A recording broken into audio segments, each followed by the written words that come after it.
I was teaching English, and before I joined UUM, so I was told that today we have some participants from the IPG.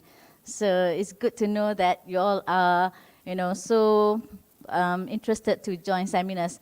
Last time when I was a teacher, there was no such a thing. So we were not exposed about, how teachers can also join seminars and gain knowledge from the seminars.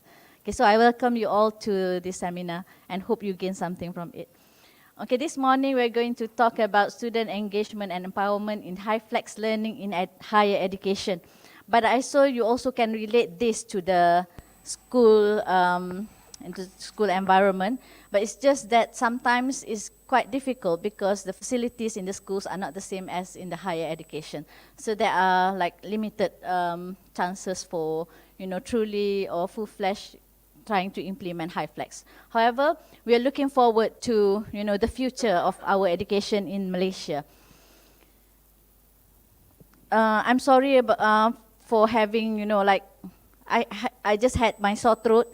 So I was thinking instead of having this seminar keynote, why not we have like an Ella concert this morning? Just kidding.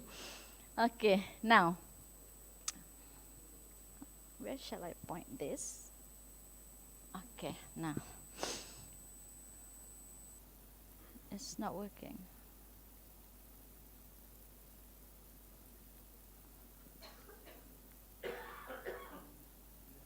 Kat sini? Kat sana? It's still not working. It's too far away kot. Next slide. Jauh sangat kot.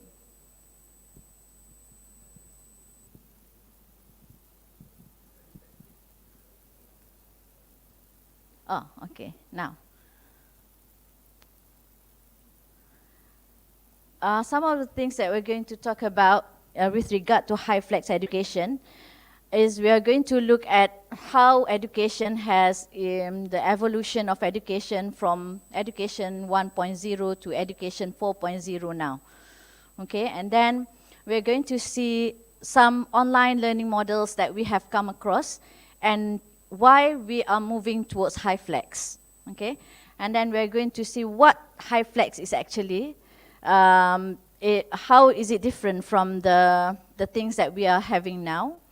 And then we're going to look at the challenges and perhaps the benefits too when we have the high-flex.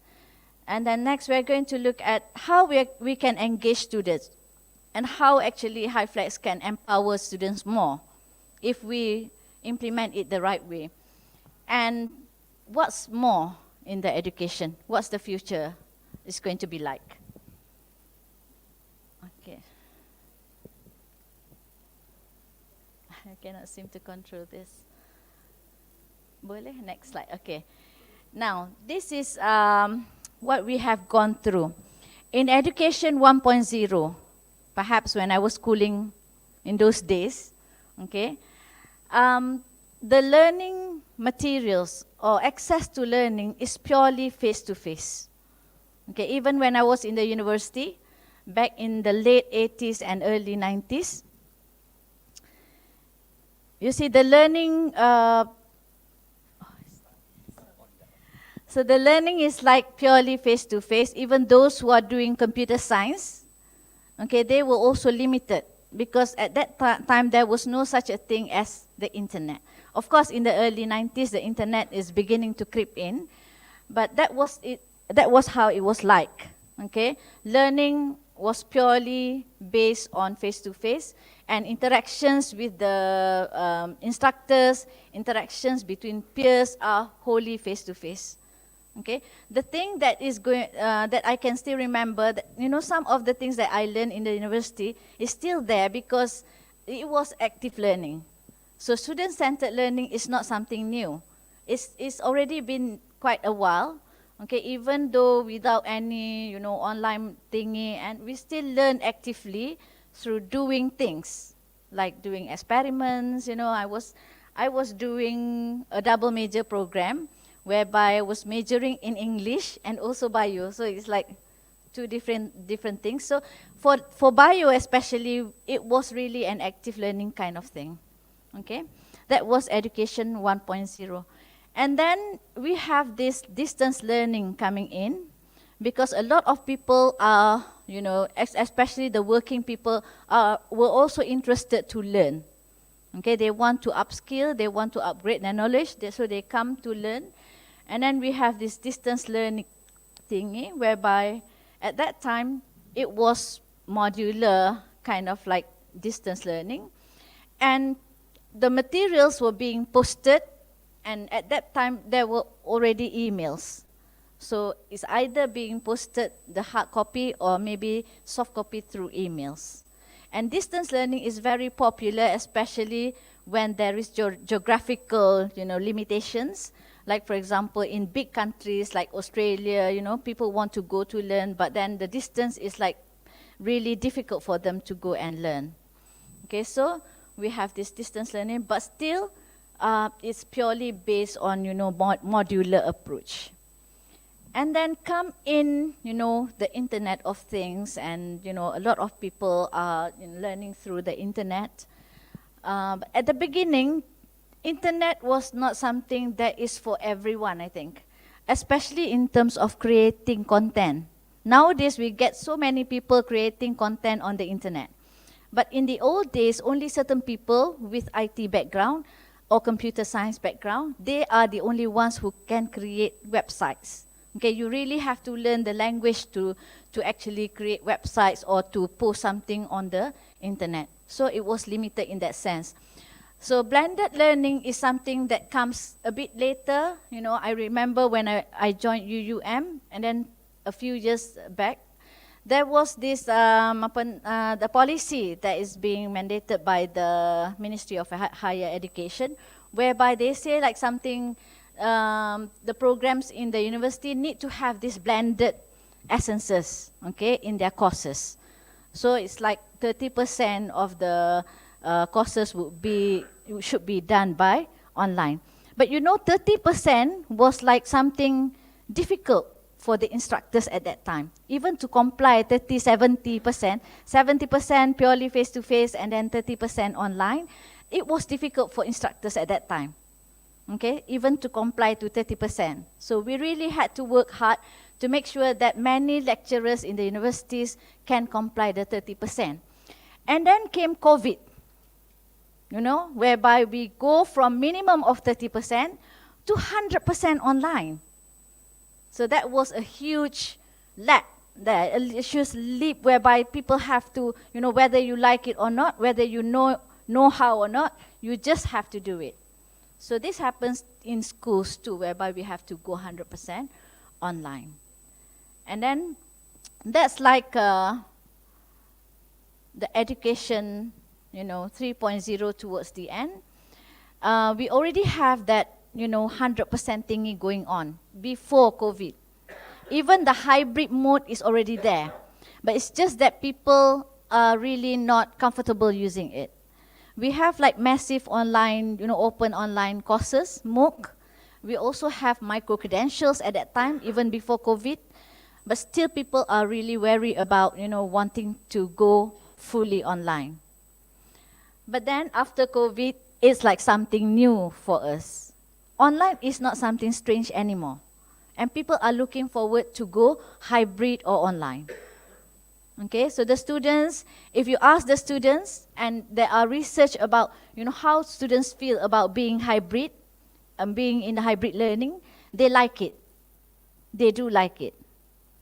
Okay, so come hybrid whereby, you know, because they feel like in hybrid, it is more digestible because they can actually go online whenever they like.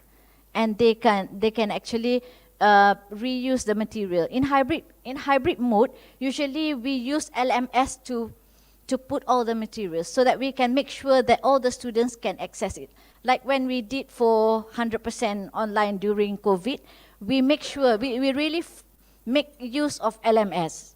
Okay, LMS, Learning Management System, whereby we make sure that all students can access the materials that we have for them. Unlike when we were doing face-to-face, we make sure that they have the hard copy, right?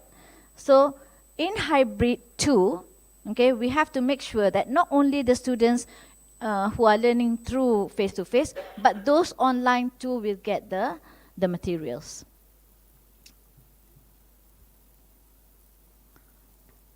There is a slightly different, concept between blended learning, flexible learning, and high flex. Okay, blended learning is like when I said that last time we used to have like 30-70, whereby, at that time when we decide that the 30% will be online, it means that all students need to be online at that particular time, whereas 70% face-to-face. So we are like forcing the students to comply to this 30% and 70%. And then we have like flexible learning. Flexible learning is a concept that is not only, flexible in that sense, flexible in the sense of, online or, what do you call it, face-to-face, but flexible can mean a lot of other things. Okay, I shall go to the next slide first to explain more about the flexibility, the extent of flexibility that one course can consider, one course can consider. Okay, flexibility can be in terms of like entry requirements, for example. We have this like appel, whereby students can come to university and learn based on experience, not only based on their academic achievement. Okay, we have like, so there is a flexibility there in terms of like enrollment. And then we have like perhaps flexibility in terms of time. For example, when you give like a take-home exam, so the students can take their time to do the take-home exam within the period that you have, suggested. And then flexibility in terms of content. Maybe some students will just jump to, level 2 first because they are comfortable with that. They are more interested with level 3 first. They can do that for certain courses, of course. Okay, so flexibility in that sense, they don't have to follow certain sequence. Like for example, in MOOC sometimes, as long as they can cover all the content, it's okay for them to choose whichever content that they would like to do first. All right? Flexibility in terms of delivery. Okay, we've talked about this, the mode of delivery. Perhaps in terms of language too. Now we have like a lot of Chinese students from China who have limited ability to speak English, for example. So perhaps in the future, the university can also offer programs with different languages, perhaps. And then location, flexibility of pedagogy. Either the students can choose to do work individually. Usually it's always instructor-led. Instructor will define, okay, whether the assignment should be, group assignment or individual assignment. But when we talk about flexibility, that means it's more like the students can choose. Okay, and then resources and also support there. Okay, coming back to the previous slide, that is what flexible learning is about. But when we talk about high flex is a combination of hybrid and also flexible. Not only that it is flexible, but it is also a must for the course to offer hybrid mode. And hybrid and flexible in a sense that when students are given, they are not only given, like a guide to do this and that, but they can actually choose to go face-to-face or to go online whenever they like or whenever they feel like to, or whenever they have any difficulties to go face-to-face, they can opt to go online. And for online, it's also flexible in a sense that they can choose whether they would want to go synchronous or asynchronous. Okay, so this is what high flex is about. Now, let's look at the detail of high flex. In high flex, these 4 principles are important. It means that learner choice is the number 1 thing. We are giving the students the choice about how they can participate in learning. For now, we don't have that. Perhaps the challenge is that for us to shift the mindset of the instructors, because many instructors may feel like a bit uncomfortable allowing the students to choose how they want to learn, because most of the time we may feel like we are the best person to advise them. Okay, but because children in the Generation Z, Generation Z, they are more comfortable with how they learn through online perhaps. Okay, and at the same time, we also heard during the COVID that some students feel like a bit stressed because too much of online.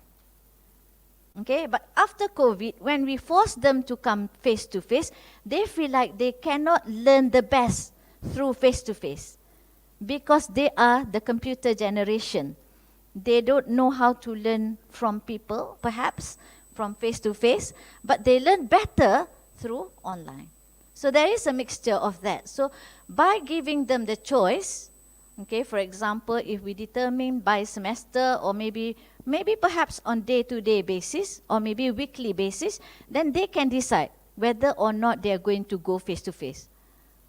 Okay, but the instructor need to be always there, meaning that the face-to-face mode is on, but whether or not the students would want to come and how many of them would want to come face-to-face is up to them. So it's going to be a bit of a challenge. Okay, sometimes we feel like, okay, how would we know how to design the activities if we don't know how many students are coming face to face? Okay, but that is not really the point, because when we go high flex, meaning that we have to design our course in such a way that both the one who come for face to face and those who are online will benefit equally. Okay, so that is what equivalency is about. Okay, you need to have the similarity between learning activities of those face-to-face and also those online. Now, when we talk about this, it's going to be a challenge in terms of infrastructure. Okay, we also heard that during the COVID that some of the students are not able to be online with us due to the infrastructure limitations. Okay, so that is why before we go before we decide to do high flex, we need to make sure the accessibility is there. Meaning that the university need to work on, the infrastructure that is best can be benefited by those online too, besides those face-to-face. I think for face-to-face is the infrastructure is already there. But what we need to work on is to make sure that, in terms of audio, in terms of webcam and things like that, it's going to be like something that can benefit the students who are choosing to go online. Okay, later I will show you some pictures, okay, that I've gathered from the websites. Most of the pictures are like very small, but I managed to get one or two pictures that show the setting of hybrid. If we want to go really hybrid, then we have to make sure we have all the audio system, the webcam and things like that ready for the lecturer, the instructor and also the students. Okay, the challenge also in terms of equivalency is like, how can we know whether those online are online for the right reason? Meaning that some students who may not be too engaged or who may not be too focused, they purposefully choose online because they want to do something else. You know what I'm saying? Okay, so we don't want that. We want them to choose online because they like learning online and they can learn online better than coming face to face. So they need to pick online for the right reason. That is the challenge for the instructors, to ensure that, even though students go online, they are fully engaged, just like those who come face to face. Like in traditional teaching also, we have problems with students who come face to face, but they are not engaged. Even though they are physically in the, classroom, but many of them switch off mentally or emotionally. Okay, so it's actually the same challenge for online teaching and learning. Okay, we just need to make sure that all our students, whether they are face-to-face or whether they are online, they need to be engaged in their learning. Okay. Now, reusability is what I have mentioned just now. When you have materials for the students, you have you just have to make sure that all students, regardless of whether they are online or face-to-face, they get the same material. Now, for printed materials, like for example articles, it's easy for us to ensure that students get it. We just upload in the LMS and we just make sure that all the online but when it comes to, like, for example, if we have special guests for our class, or maybe we have video that we screen to the students during the class, we just make sure, we just need to make sure that those online also have access to that too. Sometimes we say, okay, video we can upload too, but it's different when you have like synchronous, because there are certain, parts of the video that we would want to highlight, but the online students may not be able to get it. That's the challenge. Meaning reusability here is like, maybe it can be simple, but when it comes to something complex, material that is a bit complex, or materials that you want to really highlight, sometimes you may fail to do so for the students who are online. Okay, it's easier for us to deliver something to those face-to-face, because we know for sure if it is not clear for them, we can repeat. But for those online, sometimes it's difficult for them to give feedback to us, because it's clear for us here, but it may not be as clear for them online. Okay? Now, why do we have to shift from the normal education to high flex? Okay, as I said just now, from time to time, students feel like they have a say in the way they want to learn. Okay, so we personalize learning by giving them the choice. Okay, so it's like demand-led. If the university wants to stay sustainable, if the university wants to be relevant in the near future, that means we have to go for high flex. Otherwise, the students will go to other universities that offer such programs. Okay, so if we want to stay relevant, if we want to stay sustainable, this is it for us in the future. Okay, and then accessible and inclusive, not only in terms of geographical or physical barriers. Sometimes, you never know things that will happen, like earthquakes, or the war or things like that, whereby students cannot go to the physical classroom. So then some of the students may not be able to come to class face to face. Some of the students may not be able to join just because they are sick or ill, they're in the hospital. Okay, so they can opt for the online part. So that's why it becomes accessible to all. Okay, and then modular approach, whereby we customize through the students' ability to learn. They can phase out. They can, choose to study a certain module more than the other module, for example. They can repeat the recorded lecture if they want to. We need to record the lecture because some may opt for asynchronous. For example, if they're working at that time, they cannot attend class, but they still can join the program because we have high flex. So when they come back to work, they can listen to the recorded version. And those who have already attended face-to-face can also benefit from the recorded version. They can repeat what they have learned. Okay, and then we have this like work-based learning. This one is to cater for the need of reskilling. The World Economic Forum, they have reported that in the year 2030, like some 30 billions of workforce will need to be upskilled. Why? Because whatever they have now, the knowledge and skills, will be obsolete by then. Okay, so that's why when we have high flex, we are catering for the needs of the future generation, for them to upskill at any point of time of their work life. So it's not only restricted to those who are able to go on leave for study leave or things like that. It is open to all. Okay, because we have this high flex.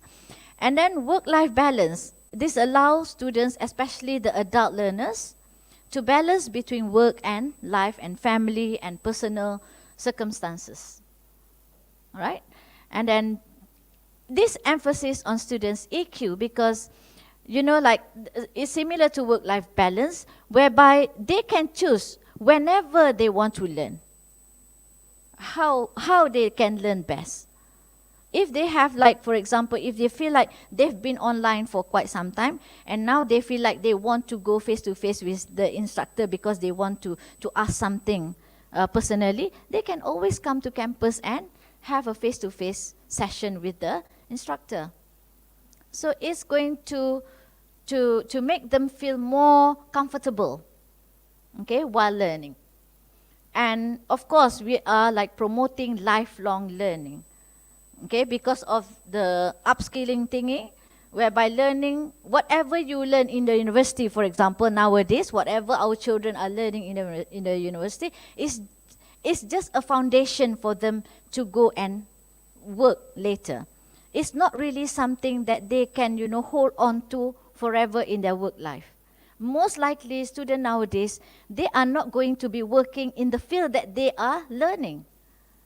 Okay, so the lifelong learning thing is really important, and that's why also we need to go high flex, because if we want people to keep learning and learning, we need to make something that can best suit their personal way of learning.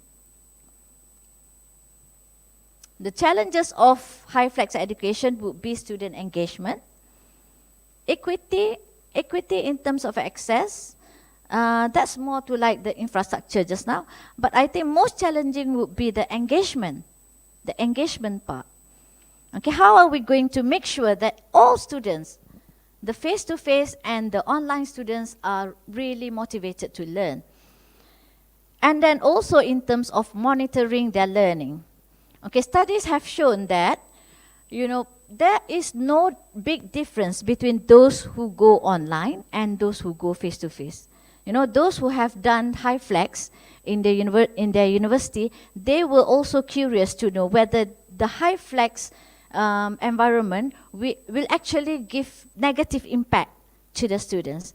But fortunately, it didn't, because it was found in the research that most students actually, they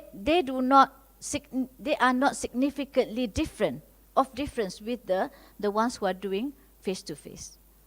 Okay, there is a difference in the performance of students who are face-to-face and online, but the differences are not significant. Okay, but the fact that there is a slight difference, even though not significant, is something that we need to reflect on, because meaning that we need to really make sure that, like I said, cases whereby students chose to be online, but they are not fully engaged is being minimized. If we can minimize that, that means the online engagement and also the face-to-face engagement will be at par. And such way, both cases can be doing, head-to-head. All right? Now, monitoring by developing effective assessment methods, then we can accurately monitor students' learning continuously. Okay, how can we make sure the students online, even though the face-to-face is like the formative assessment? Okay, that means we cannot just rely on the final semester exam to make sure that, to see whether they are doing well or not, but it should be continuously monitored. Now, this is what people always say about, high flex or maybe even online. Lack of personal interaction, less development of communication skill, potentially less effective learning methods, difficulty in monitoring learning. Well, actually, all this goes back into the delivery mode of online, okay, and also to make sure the equity there and equality there, equivalence. Okay, like I said, the 4 principles of high flex need to be addressed.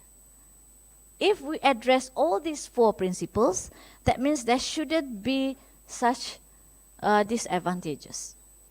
Okay, because when you design HyFlex, you must make sure that there is interaction between the students who are attending face-to-face and also those online, perhaps through group work, perhaps through pairing.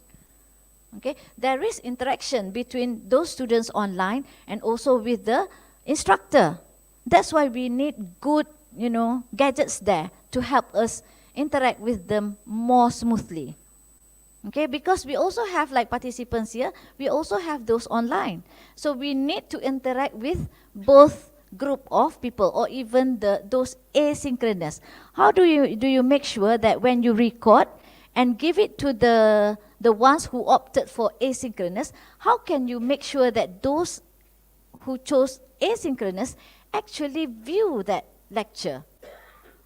So you need to have something, you need to give them task. And you need to give them, to get them to give feedback. That's how you monitor their learning. Okay, at the same time, you need to develop self-regulated learners. Okay, this is what you need to do.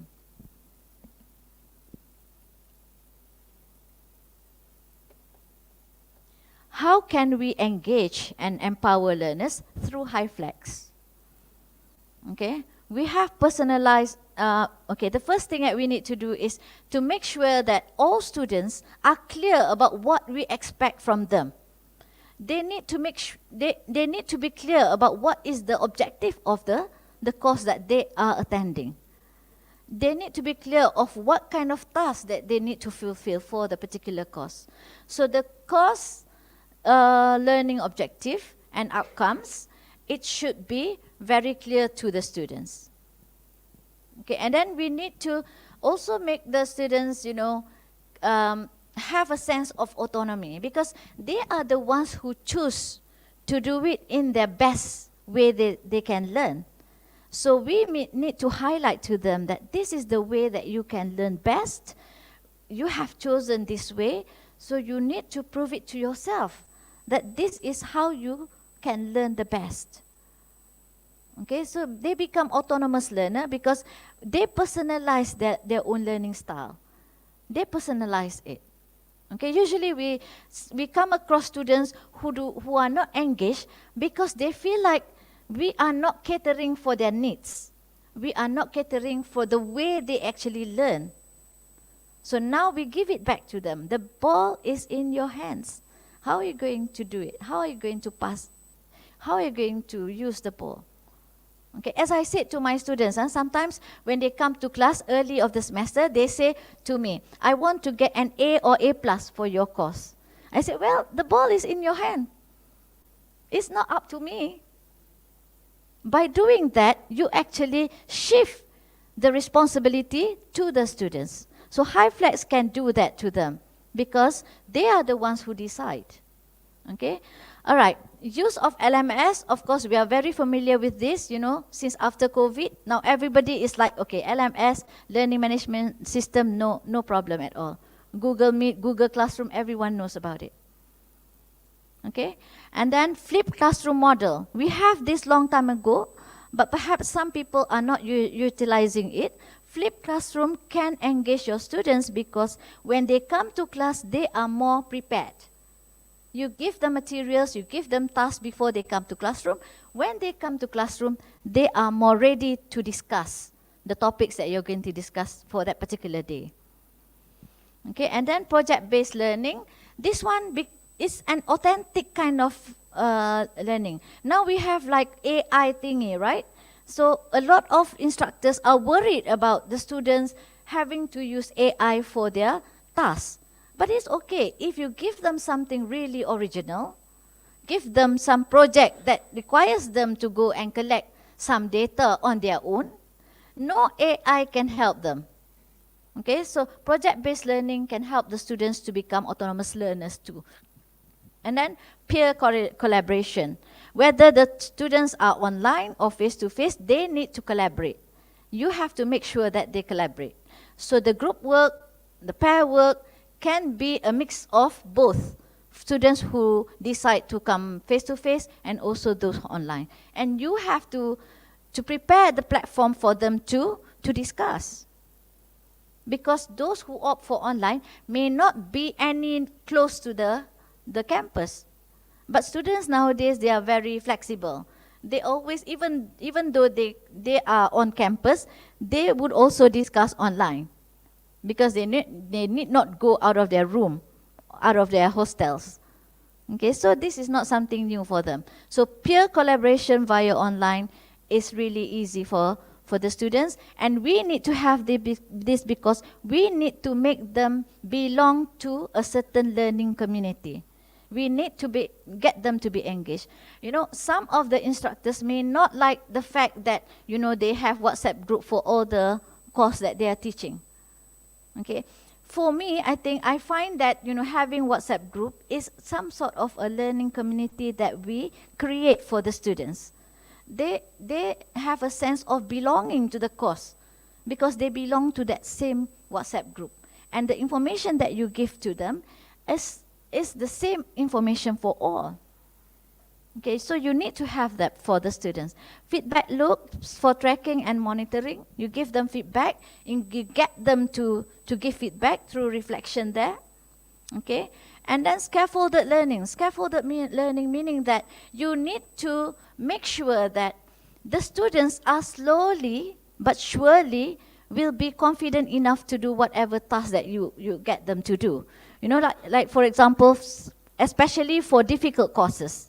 You know, sometimes you may find that you cannot just let the students be by themselves.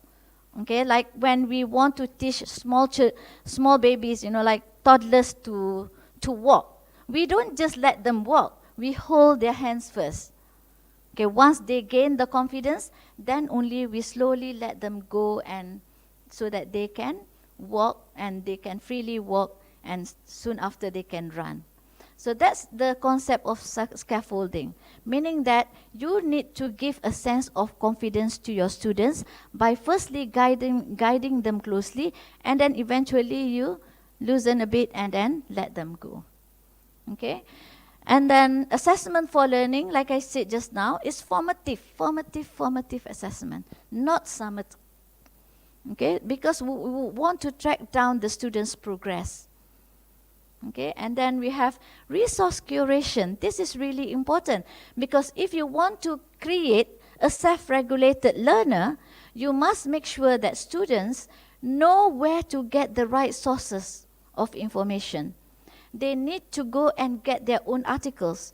You are the ones who are going to guide them how they can get, you know, more information, because the internet is their learning is borderless.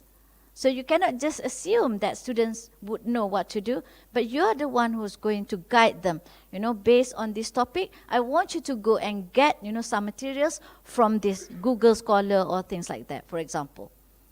Okay, I want you to collect materials. I want everyone to contribute one article on this particular topic and put it on Padlet, for example. So they have this learning repository. Okay, perhaps the group learning repository that they can share materials with. Okay, and then you get them to reflect on their goals and redefine their goals. Because sometimes along the way, students may get like off track. You need to make them come back and, hey, let's look at where you have, you know, come so far. And then let's see how we can actually get you to achieve that A+, because you are the one who mentioned to get an A+. However, your first assignment was not as good. Okay, so come back. Okay, come back on track and then redefine your goals so that you can actually still achieve that A, even if not A+. Okay, and then I think that's about it. So these are some of the things that we can actually think about. It's not really something strange. I believe a lot of us know what it's all about, but it's just like a reminder for us. If we really want to go full-fledged high flex, we have to think of all this seriously. Okay? But once we are successful in implementing high flex, this is what we can get. Okay, students who have higher retention rates. Okay, students who improve their study habits. Okay, because they choose based on their learning style. Students who can enhance their critical thinking. Okay, this is the benefits of and the power of self-regulation, and if you embed it truly enough through high flex, this is what you will get. And you need to get this for the future students because you are going to prepare them for this employability. Okay, students, in terms when they are successful through high flex, you get person who is like a slightly different from the traditional teaching, and they become more flexible themselves, okay, when they go and work.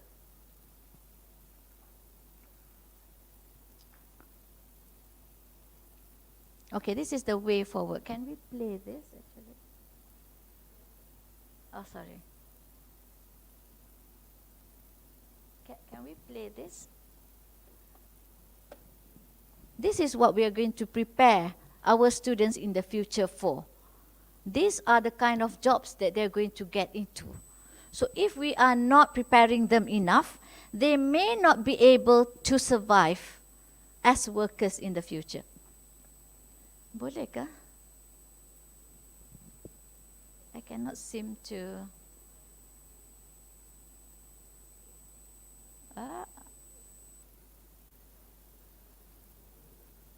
open in a new video. Boleh tekan tu yang play tu.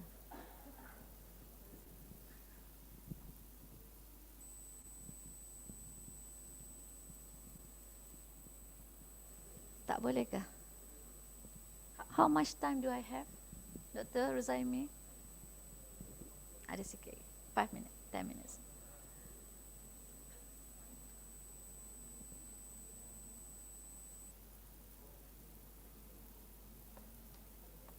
Besides having like, you know, those adult learners coming to the university, you know, more and more of them could come to the university to pursue their studies or to upskill or to upgrade knowledge. We also need to prepare those who have not been in the workforce to prepare them for the future jobs.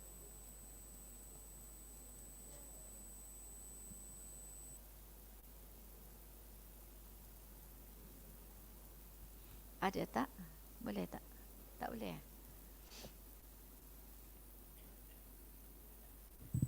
Ke?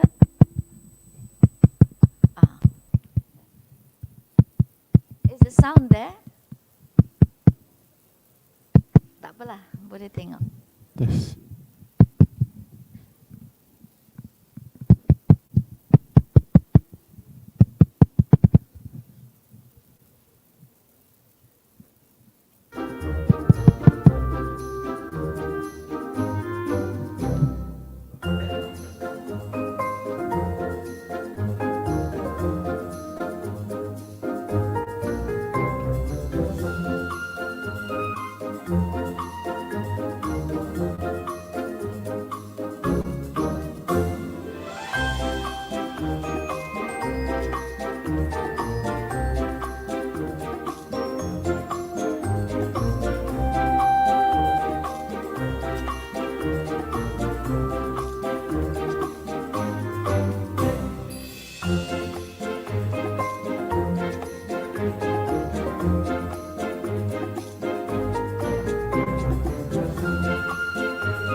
Okay, a lot of these jobs are like a combination of some, you know, fields. It's no longer like a single discipline, but most of them are like multidiscipline kind of jobs. So if like we have people nowadays who are just like learning within a certain field, there is a high possibility for them to come back to the university and learn something more, something else, something different. So that's why we need to get them into high flex. And the students who are now, you know, in the near future, if we can have this high flex thingy, they will be able to become lifelong learners. As I said just now, we need to get them to become self-regulated learners so that they instill the motivation to learn continuously within themselves. Okay, because they've been, learning sort of like even guided. Most of the time, they are self-directed learners in the high flex environment. Okay, they choose the way they like it. They decide most of the times. Okay, so that's why we need to get them to become these people so that they can be more flexible in their workforce in the future. So what's the future trend for high flex education? More virtual reality, more AI. We'll see more of AI. AI now is not only giving us text-based kind of thing, it's also giving us image-based AI. You can draw something, just by telling AI to do it. So more of these things are coming in. So we need to leverage on it so that even though the students are learning online, they become motivated because they are computer, they are those babies who are born with, handphones on their face, And the minute they come out, their parents also have already put the handphone on their face. So they are this generation, I don't know the coming ones are, now we have Generation Z, so I don't know what's coming more. So these are the ones who are very comfortable with all this AI thing. We need to leverage on that, on this particular basis of motivation, to make them learn better, okay? And then micro-credentialing. Now, we used to hear more micro-credential, but we are very wary of it. But nowadays, with all this, after COVID, the post-COVID effect, it becomes something quite natural to a lot of students and instructors too. So this is the positive thing about COVID. Alhamdulillah, we get something good out of it too, beside of course, the bad impact of it, okay? And okay, this is one of the picture that I can get for a learning space for effective high flex. This is what the university need to think about when they design classroom. If let's say they are renovating any classroom that they have now, some old universities like UMS is already like 27 years. Some of the classroom may need to be renovated. So when the renovation is going to happen, you need to quickly embed the high flex, infrastructure there. Don't just renovate and then, when it comes to wanting to do high flex, then only you renovate one more time. While we are still at the beginning of high flex, we need to think, ahead of time to just go for this some kind of like setting like this, whereby they have like all those the people who are doing the people who are online will be there, okay, and then we have like the instructor can access the faces of students who are online, can easily see, okay, and at the same time having the audience in front. Okay, those online may not be able to see their friends who are face to face, but it could be in such a way that they can also see if they have like a lot of cameras around. But the least you can do is to make sure that they can view the instructor who are standing in front of the classroom.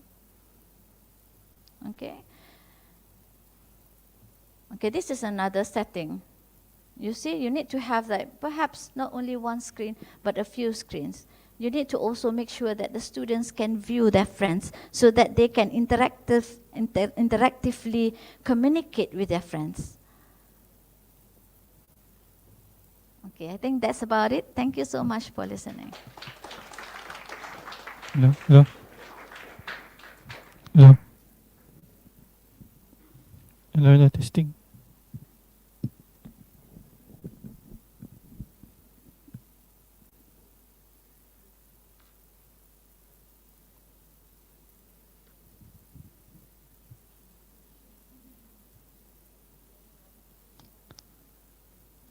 Hello.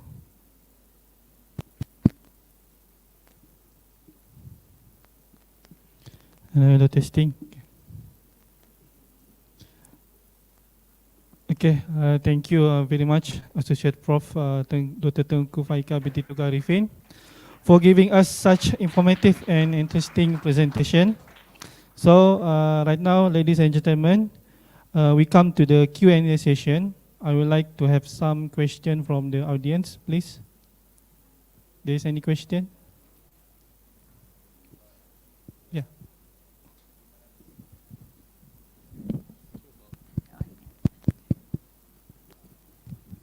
Assalamualaikum, Doctor. Thank you so much. I found your talk really, really informative, really beneficial. It's really about time for us to change. I'm Atira. I'm a lecturer from Biotechnology Research Institute. So the thing is, in our condition, we have a problem. Biotechnology need to be assessed, psychomotor domain, interpersonal domain. So for now, we are stuck at blended learning. We need our students to attend lab sessions. So how do we move from blended to hybrid? Even to go to online learning is very difficult for us because we need our students to be in the lab. We need to assess them. So does it mean that courses like us cannot go into hybrid or online learning? What do you think about it? Thank you. Okay, thank you so much. That is a very interesting, question. Like when we look at some of the future jobs, like for example, even the medical field, we need to get people who are comfortable, with, doing, even though if they are not the ones who are doing the surgery, but they can perhaps be with the team of surgeons online. Like if they are experts in certain, disease, and then there are a team of, doctors who are working on this doing operation or things like that. And then if, let's say, for example, that particular expert cannot be together with the team, at least they should be comfortable enough to be online with the team. You see, that's why we need to inculcate this culture of having online, even though we see like experiments are difficult to be done via online, but there's got to be a time when the students can be engaged in any kind of like experiment through online, or maybe hands-on activities, even though it's not like truly hands-on, but it's like they can visualize it so clearly in such a way that they feel like they are together with the team doing it, even though online. So that is the feeling that we need to create. I mean, like it's going to be challenging for those like having labs, but for the beginning, I would say you can have it more structured, meaning that you can have like the students need to comply like a bit like maybe how many % of face-to-face, but they can still choose the sessions that they would want to come in. Okay, the choice is there, but slightly with a little bit of like structured in a meaningful way. So even though the students can choose, they still have to comply to a certain percentage of being face-to-face. By doing that, but they can, some students can come, at the beginning, and then later some students can come at the end of the course. But still, you can make sure that at least some of the students do have like hands-on activity that they are involved in, not only 100% online. Meaning that the option of going all online perhaps may not be the case here. Okay, but you still give them some flexibility. You see? Have I answered your question? Okay, thank you.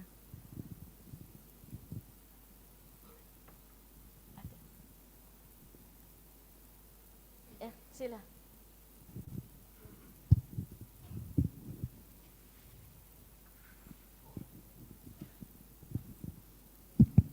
Assalamualaikum and good morning. Thank you, Doctor. Just a short questions. From your experience, for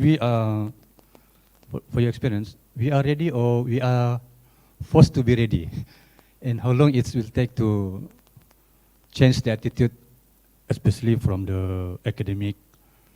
Because we here, we are giving more choice to the student, not to the academic.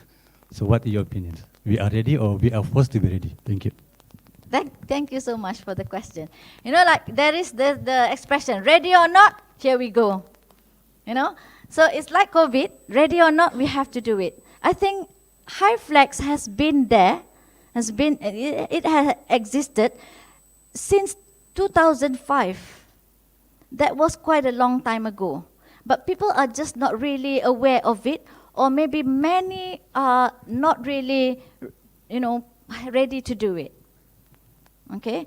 But now I think mentally, a lot of lecturers are ready to do it. I mean, like, if not 100%.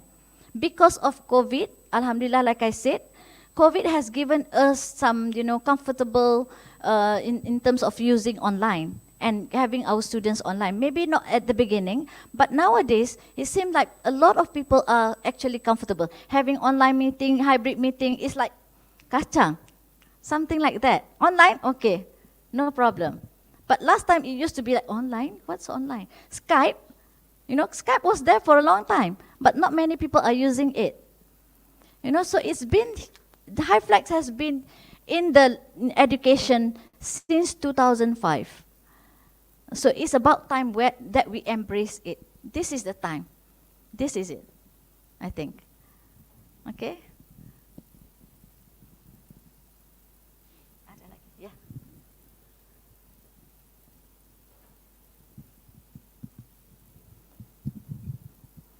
Just two. Hi, my name is Sedan from Pusat Bahasa. Just two concerns. One, you probably need a platform manager rather than being the content creator, the teacher, and the platform manager all in one. I'm sorry, I don't. Because you're going to create a platform for your students, right?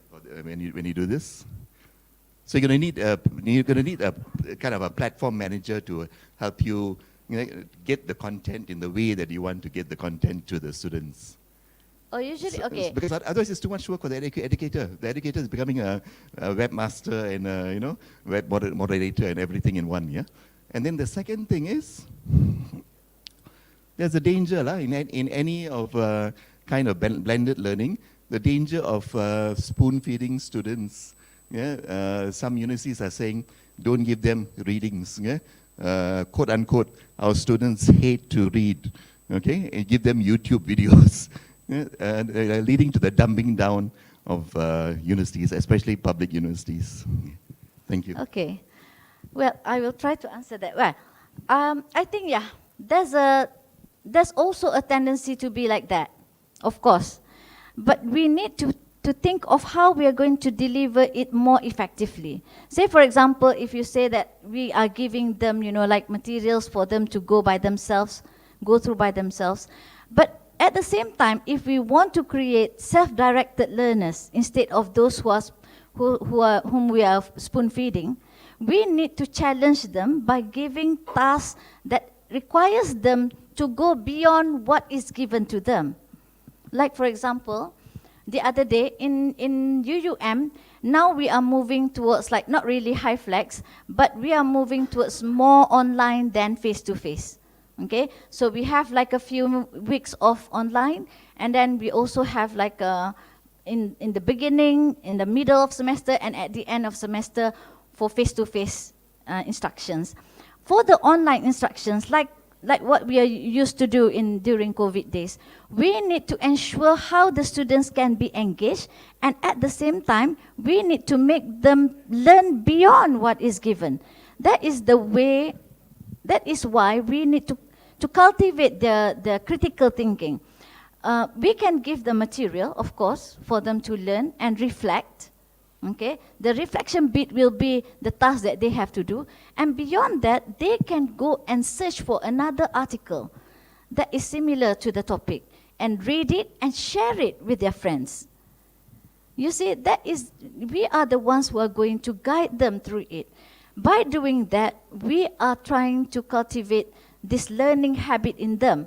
Whenever you learn something, you need to reflect on it, and then you need to contribute also to the learning community by getting more resources. Okay, I think it shouldn't be a problem as long as we design something that we know the students can learn best, and then they can leverage on whatever you know, they can see on the internet, and then they can also, like, for example, project-based learning. There was a time when I asked my master students to design a training for their peers. Okay, they have to work hard, of course. Okay, this is online during COVID. Okay, these master students are teachers. They have to design training for their peers, and they go up to the extent that they collaborate with, you know, the JPN, you know, and invited speakers, and get, you know, thousands of students, thousands of teachers be online together with them during the event. I was super impressed with the way they work. You know, as long as you give them challenging tasks that they can do, that you know that they can deliver, they can actually do it, and they will become very highly, you know, autonomous learners, inshallah. Believe in them, and inshallah they will do it.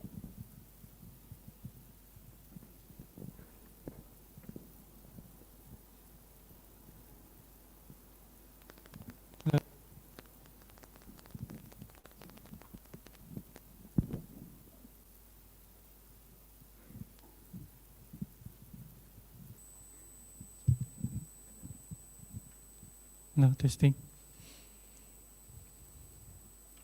Okay. So maybe for the Q&A session, we will end up here. Okay, so I would like to thank the speaker for the informative, interesting presentation, and also the audience for your active participation. So finally, give applause for our first speaker. Okay, thank you. Thank you, Dr. Okay, ladies and gentlemen, we finally come to the end of our first keynote speaker presentation. So before we move to the second keynote speaker presentation, we have a short break, 5 minutes. Thank you.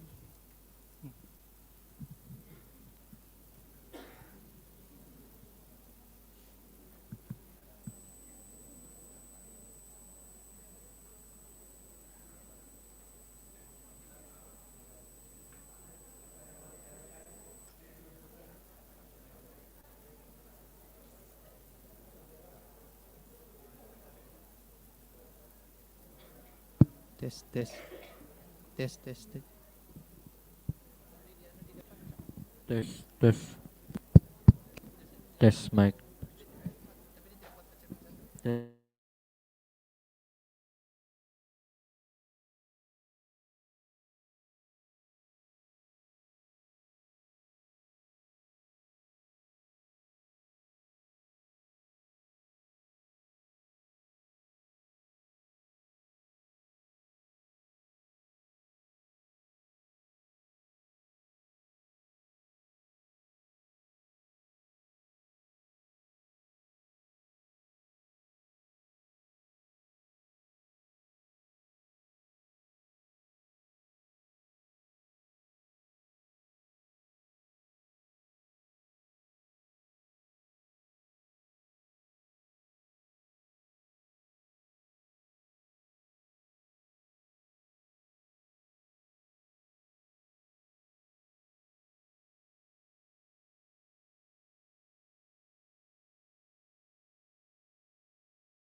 UTP, Universiti Teknologi Petronas, for nearly 20 years. She obtained her PhD majoring in pipeline reliability from Delft University of Technology, Netherlands in 2011, Master of Science in Water Resource Engineering from the University of Alberta, Canada, 2003, okay, and Bachelor of Engineering in Civil Engineering from the UTM in 2000. Dr. Zahira specialized in the field of pipeline engineering as well as hydraulic engineering, covering the aspect of urban and structural design. She has embarked herself in integrating research work on renewable energy to civil engineering applications. In terms of teaching, her teaching philosophy aims at educating engineering students with the fundamental and enriching learning capabilities through experiential learning concept. Then, her climax of success lies when she received the most prestigious National Teaching and Learning Awards in the 14th National Academic Award for Engineering Cluster, which is known as Anugerah Akademik Negara AAN, kali ke-14 pengajaran dalam kelompok kejuruteraan in 2022, last year. Congrats, Doctor. In terms of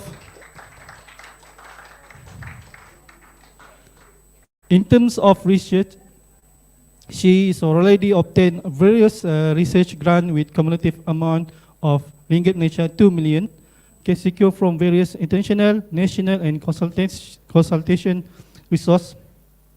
And throughout supervision, she has groomed her undergrad and postgrad students with their own success story, with more than 20 awards received by them both at national and university level. Now, allow me to welcome the second speaker, Associate Professor Dr. Engineer Zahiraniza, to deliver her presentation entitled Learning Revolution, Navigating the Future of Education. Please, Doctor.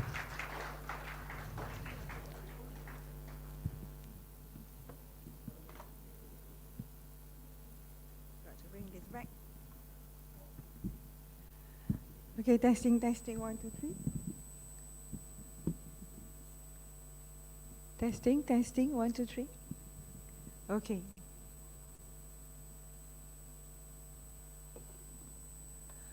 Okay, Assalamualaikum warahmatullahi ta'ala wabarakatuh. And a very good morning to all the people of negeri di bawah Bayu. Bayu itu apa? Awan. Bayu. Okay. First of all, thank you so much for having me today. Very deep appreciation to all the VIPs, Dr. Dennis, Dr. Amir, my Mr. Moderator, Dr. Ruzaimi, and the academicians, teachers, ada teachers sini, and students, and viewers, Facebook.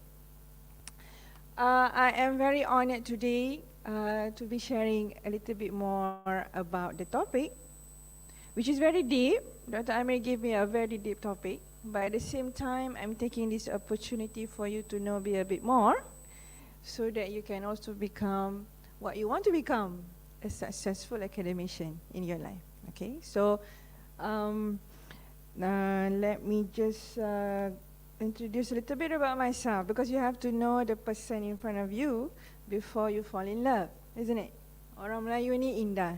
Okay, I should not speak Malay, because whenever I come to Sabah or Sarawak and when I speak Malay, it sounds so much like Indonesian. I don't know, there's this button in me that just changed my intonation. So you don't want to hear me speak Malay so much, okay? It becomes someone else.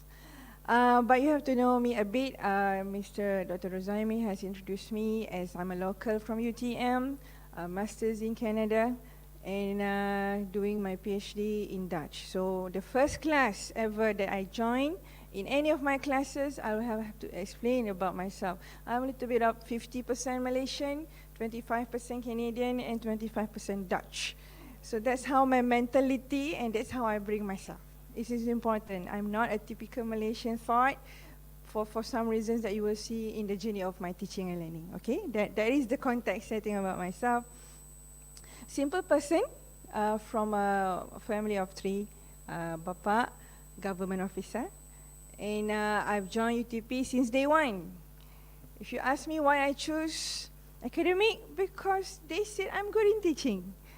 I've been teaching at school, tolong ajar math to my juniors, doing nothing while waiting SPM results. And then during at UTM, well, my nickname is Zach. Zach, kau ni pandai ajar lah.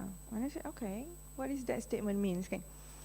And then internship at the site, because you know I'm civil engineering, but never knew that I would be working under the hot sign. So after internship for 10 weeks, cakap panas sangat kerja site ni. So and then okay, let's just become a lecturer. So then I pursued my masters, but being in UTM so far from home, Ipoh Mali, pure Perakhian. So I thought my institution has to be very close to home. So at that time, Perak, UTP came in. We bought the land from USM. USM transferred to Trans-Korean. So UTP came in and said, okay lah, apply to UTP. That's it, just like that.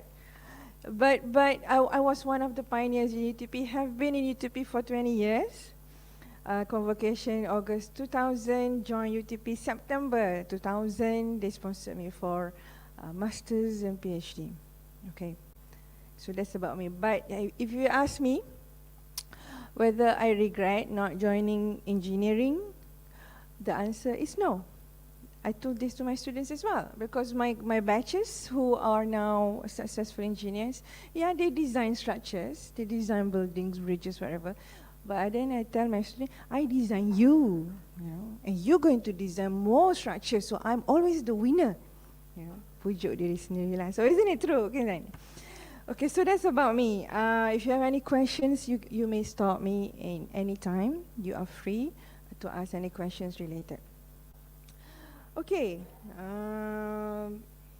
Okay, let's see what else do I have to talk about. Okay, now the topic is very deep. Okay, let's just go and check on this thing now. But as I go on, I will not be giving answers to this big, huge topic. It is never my forte to teach you directly what you have to do. Okay? But I will share the aspiration behind this and how you will inspire to make this successful in your own ways. So I will never be able to give you direct solution to this, to that, because you know better on your capacity and in your nature of your courses. Okay, context setting. We have to put the context now. What is it that we want to talk about, which I have explained a bit. But we have to go to the facts and figures of what happens to the world. So I'm relying so much on some facts that is there already by World Economic Forum, which everybody listens to, because they have done a lot of thoughts, a lot of research to tell us, the world being here, what is happening in the world. Okay, I'll bring you to that. And then I'm going to bring you to 2 points of discussion, which some of the essence have been given by our first speaker, but I'll bring you to a different angle on how you see. Something about me, being in UTP, okay, I've got to somehow cite this, that UTP is very dynamic, because we are driven by the Petronas culture. So that makes the lecturers to be very dynamic as well. And that makes us to be agile. Agility and being dynamic is one of the DNA in UTP lecturers and staff. Okay, so you will see me showing different kinds of views and prospects in my journey through teaching and learning. Okay, so about the topic. So first statement. Those are really nice bullets over there, isn't it? Okay, let me see. That's the first statement. I have to admit, this navigating the future of education and then learning revolution lagi. Nanti saya buat revolusi susah pula kan. So learning revolution, this topic is very, very broad. And it's a very dynamic topic. Why? It changes all the time. as we speak now, something may be obsolete as compared to last year. So it's very dynamic because what happens in the world, what happens to the students as well. So I tried to summarize, make a summary on what at least some of the key elements, keywords that can lie in between this big theme, okay? And okay, if you are passionate in terms of doing research in education, you can choose some of these and venture into yourself. Okay, so this is where you can leverage if you want to venture more into educational research.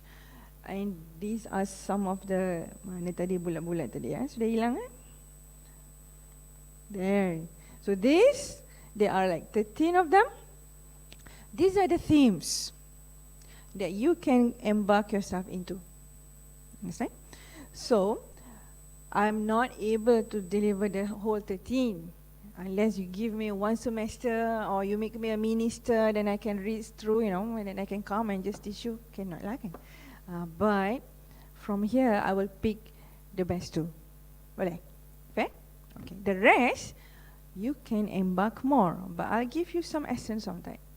Okay. So we are going towards the definition. Some of this you may already have, some of them you may not have, but it doesn't mean that you have to have all, okay? Okay, because we are not Superman. We cannot do all, okay? Okay, technological integration. How emerging technologies, like AI, okay, AI, VR, AR, are reshaping its learning experience. Having AR, having VR is good, but is it always important? I'm not going to give answers. You're going to give answers. But the AR and VR is always good for courses which are so hard to visualize. You know visualize? Civil engineering, I say, okay, build this structure. This structure is aging. You look at it, macam mana aging ni? Elok je kan? So we cannot visualize, but we have to explain it's aging. The one Zahiraniza last week, right? You met her. Her work is microbes. Can you see microbes? It's there. Cannot, right? But so in your course, which are so hard to visualize, the keywords is visualize, okay? You may need to have it in a AR VR mode where they can learn better. It's just a tool, but helps you to improvise your learning so that they can learn better. For example, I went to MMU, and they wanted to teach students about electromagnetics. Electromagnetics is here, can you see? If I use this, maybe if I use that. Do you see the electromagnetic, the cabang-cabang lah, you know? Arus elektrik. I hate physics, you know, but I cannot explain EM, but yet I'm a civil engineer, okay? But what Unita say, they would just wear the VR and then they say, oh, there's the AR, VR, there's the electromagnetic arose currents in a nearby structure. So students learn. Because why? They cannot show those in terms of physical like us. And I was, just like Dr. Dennis, I was, we call it manager of Center of Teaching and Learning back in UTP for 18 months before I ended my tenure last April. During the tenureship, I managed to bring my people, my lecturers, do you want to go for AR, VR? That's just the question. Sita will help. Sita is our Center of Teaching and Learning. Sita will help you to build your modules. So then come these nice, beautiful lecturers. Okay, I'm teaching HSC. How can I do AR, VR? How can I do VR? What do you think? HSC. HSC ni sebab safety kan? How can you do VR? Pakai VR, okay, safety ke tak? Is it? You got to be creative, okay? So what we did, for example, the application, we had an offshore jacket platform, you know, the pelantar laut, right? Sabah has its own Petronas platform. So we say, let's do HSC in this platform. And then we said, and then the lecturer said, okay, I teach them about fire safety. So how can we make the module? So the module is like, okay, let's make a game. So gamification is integrated with VR. How? Okay, now this is the excitement part lah. Okay, so the first one, kalau main game tu, the first level. The first level, student pakai. They will just be wearing the VR, walk around. Okay, this is offshore platform, this is tangga, this is bilik, that is control room, and that's the helipad. And then they will see, in the case of emergency, meet here. They will see that point, kan? Because that's level 1. They've got to see, okay, familiar, hafal. Second level, we introduce fire. Fire! And then they have to run for themselves. So they will be wearing this VR, they run, lari until they save their lives. If they don't lari, it's offshore platform, what happen? Meletup lah. So level 2, okay, they lari, okay, done. Level 3, they have to do familiarization of the places. Okay, we give you 3 seconds or 10 seconds. If you don't run during this time, you burn. We give time. So they have to familiarize, do some planning, where to go. Kita bagi 3 nyawa je. Hidup, mati. So that is gamification in terms of HSC, but at the same time, hey, I have been in an offshore platform and I have learned about HSC. Okay? So that's how the assessment of AR/VR, you have to plan it very, very well. Otherwise, students complain back to us, it's good to have, we see, but we don't learn much, you know. So plan well for the assessment. Okay, personalized learning. Our first speaker have spoken a lot about that. I am so happy actually, because then I don't need to talk so much more about this.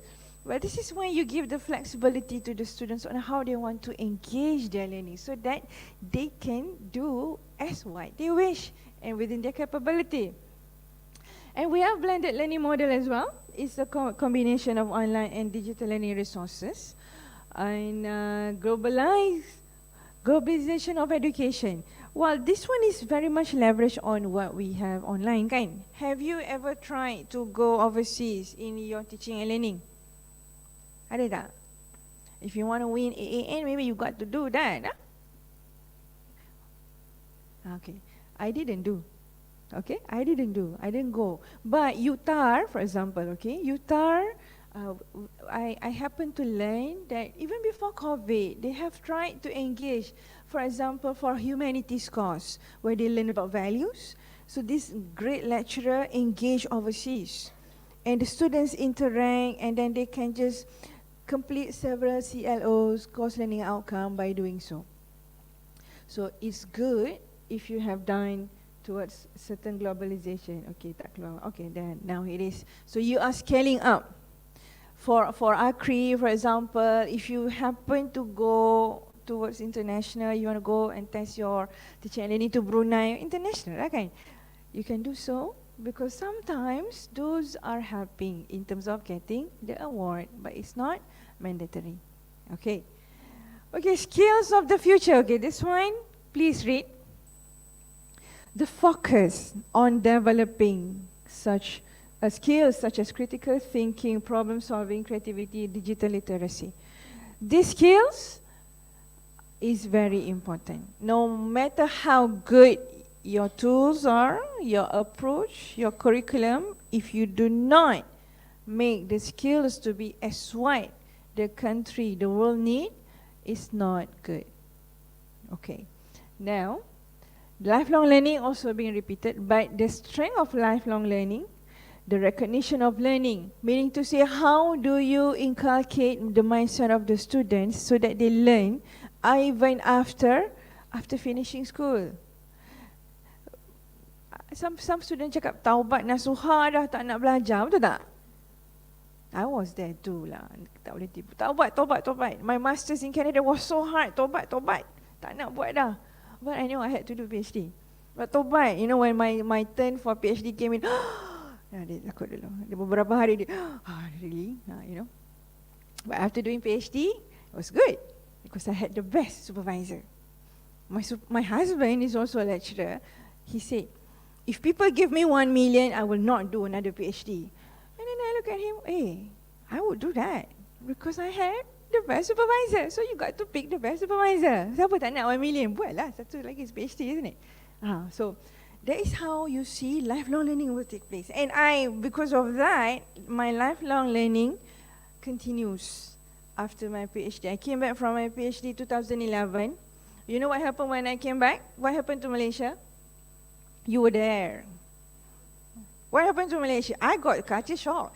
The Dutch, for some reason, they love coffee, okay?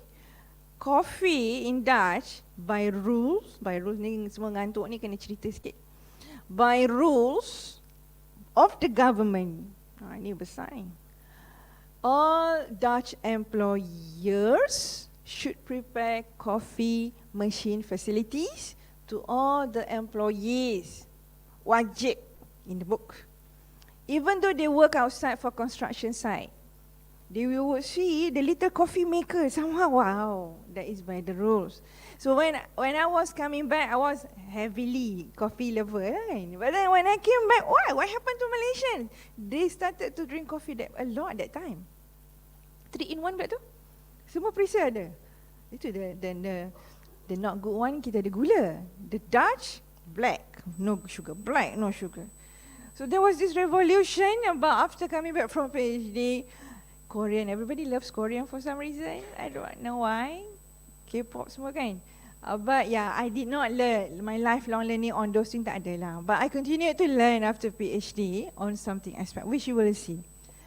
Okay, alternative education models. This one is when I don't think we are there. We don't do homeschooling so much, isn't it? So we don't, but it is there. Some other places may have adapted that. Assessment and evaluation. This one is big. This one by itself is a course.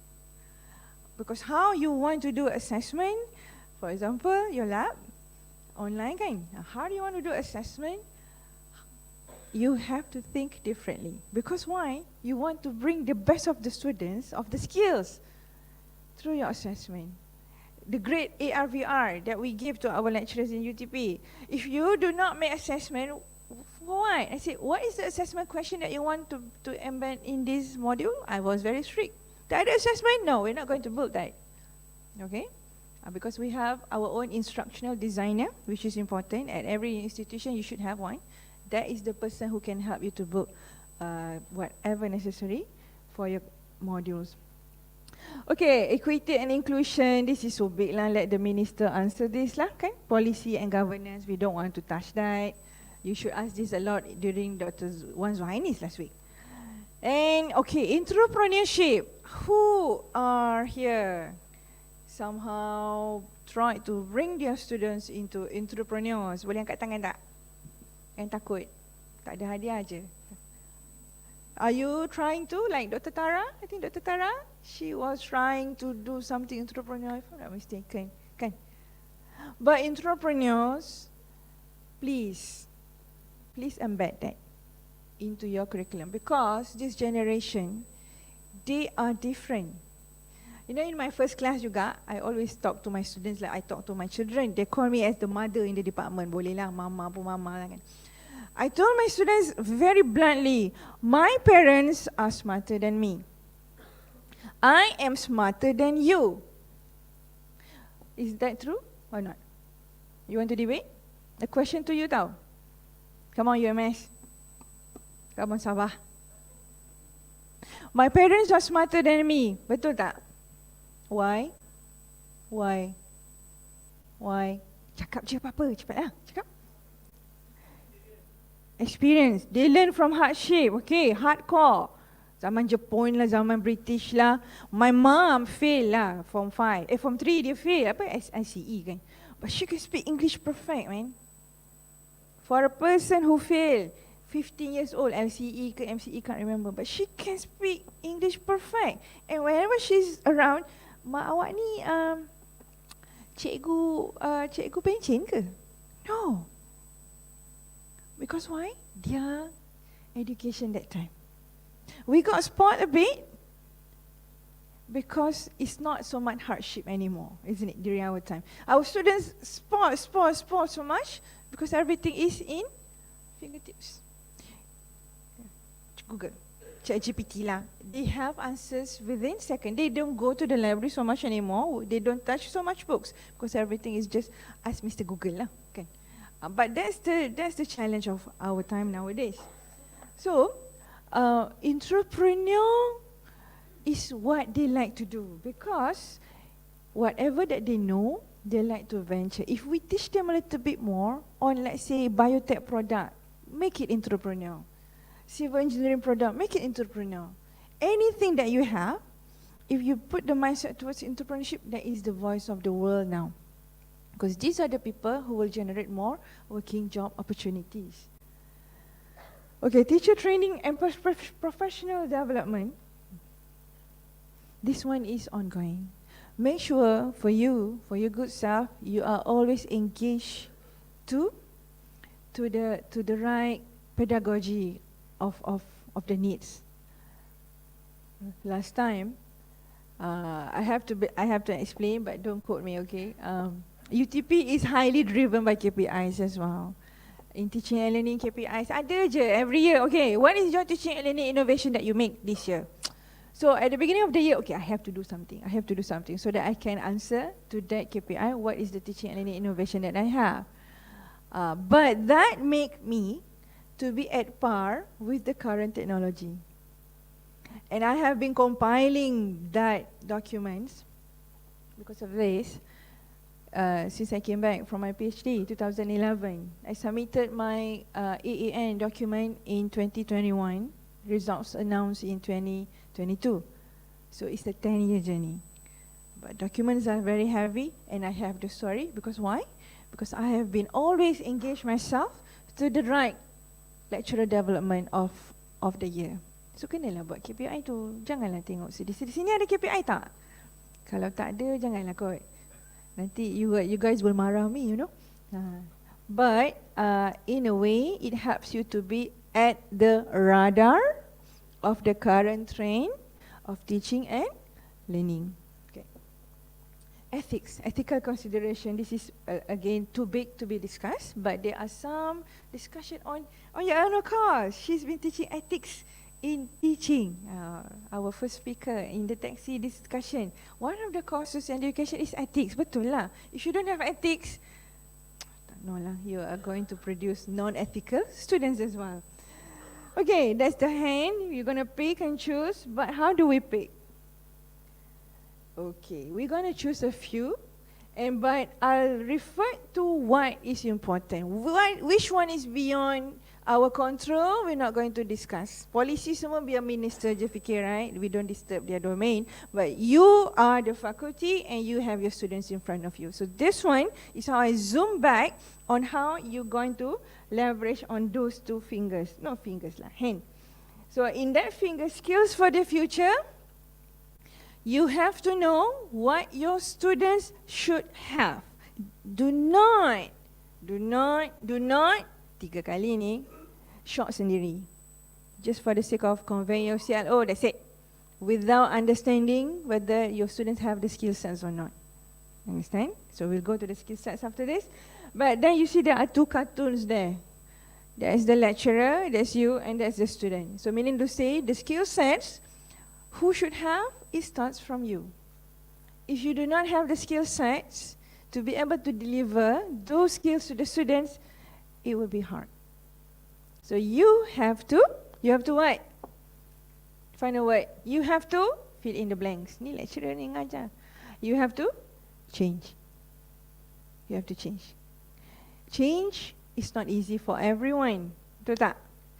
If you bring my super senior faculty members, Zahira ni nak masuk LMS ni susah lah, you know. They are very driven to one way. To make changes is hard. But, like I said, if you want to be at the radar of teaching and learning, you have to change and adapt to whatever you can. Do not force yourself. I have done so in my capability, which is so simple. So I'll be sharing with those with you on how I adapt and change for the betterment of the students. Lifelong learning is another one. It has been spoken, and thank you so much for the details. But how do we inculcate that to make students want to do lifelong learning. It's not straightforward, okay? It's not knowing how sometimes Malaysian students are very comfortable. Dah, I got this job, I got this nice salary, okay. Too much already to do, to venture into more learning experience, to take another whatever modules for knowledge, you know. But how do we want them to always excite to learn more and more? Because life is not the end, isn't it? Okay, so we're going to scope to the two. Okay, go back. Okay, so again, it's a very broad and dynamic topic. So how do we start? What do we do? So I always give you questions. Okay, so how do we start? You have to know the current landscape. Ini landscape bukan landscape rumah tau. Bukan landscape luar ni, okay? The landscape. Landscape Melayu cakap apa? Tanah? Landscape apa? Melayu? Landscape ya? Landscape lah. I don't really know how to translate. Yeah, the current landscape. Landscape of whatever pattern of the world. Again, do not short sendiri. Okay, there are three. One is about everything has to be ESG, environmental, social, and governance related. One is about the frontier technologies, AI, VR. One is about digital access. These things are not new anymore to you, kan? But okay, let's make into the reality the facts. You got to refer. I don't have Facebook for some reason because I tutup lah in 2018 because I posted a lot of things and my ex-students suddenly commented something and I said, oh, some people took it differently. So I said, okay, it's not really healthy. So I don't have that, but I keep my LinkedIn. Because why? I want to read what World Economic Forum tells us. You should subscribe to LinkedIn. At least you will have all the things that they do and all awareness very briefly. They made very nice summary for your own good, okay? I don't get anything but subscribe lah. Subscribe to them. Because why? World Economic Forum commit to improve the state of the world. No bias. They just want a good world, safe world. For the whole context of humankind. Okay, from there, you have to refer back to the jobs. Our first speaker has mentioned about future jobs. But some of the jobs are not also here. But you have to know where your graduates are going to join. I'm a civil engineer. They don't like civil engineer anymore. You know why? They kata panas. Well, I used that, right? But then I choose academic. Because everything is just so fast. They don't see engineering as a prestigious profession anymore. This current mindset. STEM, kan? Whoever doing STEM, they know. Students like to go for online business. They just stay at home. Money comes in. Siapa tak nak, right? But you cannot do that so much lah. Okay? But becoming an entrepreneur is good. But the future of jobs, it will explain about 2023 to 2027. So this is how the skills, okay. This one, read them through. The top 10 skills, analytical thinking and innovation. Innovation is very important. But how do you introduce innovation in your course? Bio apa tadi? Biotech. Biotech. What kind of innovation can you have? Ada boleh buat virus ke? Detection kit. You see? Now, close your eyes. Tak close pun tak apa. Close your eyes. Think about one innovation product that you can have in your course or in your field. I'm sure there is one. Even though you are teaching humanities, I'm sure there is one. If you have found one or a few, imagine how you can open that up and enhance more towards that. Because why? That is the skills that they need to have. Let's give one example. Any more from language ke kat sini? Language? Engineering kat tangan sikit boleh ke? Ke I'm the only engineer in the room? No engineering? Science? Science sukan ada ke sini? Science sukan pun. Science, mathematics. What kind of innovation can you make? Mathematics. What kind of innovation? Ada tak? Anything? Teachers? Mana teachers tadi tu? Pakai baju. Okay. Even culture. Sejarah, right? I love sejarah. If I were to take second degree, it would be sejarah, because the older you get, the more you appreciate sejarah, kan? Dulu you hafal je. Sekarang, oh yeah, this happened because of this, you know. Even sejarah, sejarah is what? History. You may have the kind of products, but my question back to you, my dear academics, how are you going to inculcate innovation in that product? Ada jawapan tak? Kalau tak ada, it's time to think about it. Okay. Active learning and learning, learning strategies, complex problem solving. Okay, let's just be truthful to yourself. If I give you a complex problem solving, can you solve? Can you solve? Kita ni lecturers now, ni PhD lagi, IR lagi. Can you solve? If you ask me, I say I cannot. Because why? Because of the education system last time, it will bring you towards this kind of dimension of thinking. When you give a different product, alamak, macam mana nak solve ni? I am always used to this kind of solution. You bagi something else, oh my God, how? But that should not happen anymore. I just got back from overseas, okay? I'm still jet lag, I told Dr. Tengku. Jet lag ni, I got back from, I was in US for 1 week, so US like 12 hours different. And I went to UK for 2-3 days, 7 hours different. Then came back to Malaysia, and then coming to Sabah, 1 hour different. Matahari terbit awal, why is it 6:30 dah cerah, you know? So my body is still not adapted. But what is it, the thing about my visits to overseas is about seeing what their graduates can do. Oh my God, OMG. They have all the skills that whatever we plan to have, they have it. But not all institutions, even MIT kalah, I think. I went to All-In College of Engineering. Oh my God. The way they crafted learning in that classroom is so different. And we went to University College London and said, no, All-In College graduates are more better than MIT graduates in that civil engineering, for example, and more better than the UCL graduates. Why? Because the way they crafted, they have put the right skills, and the students can just solve any problems. Any problems. Oh my God, I wish I can be there. But if you ask me that day, can I teach these people?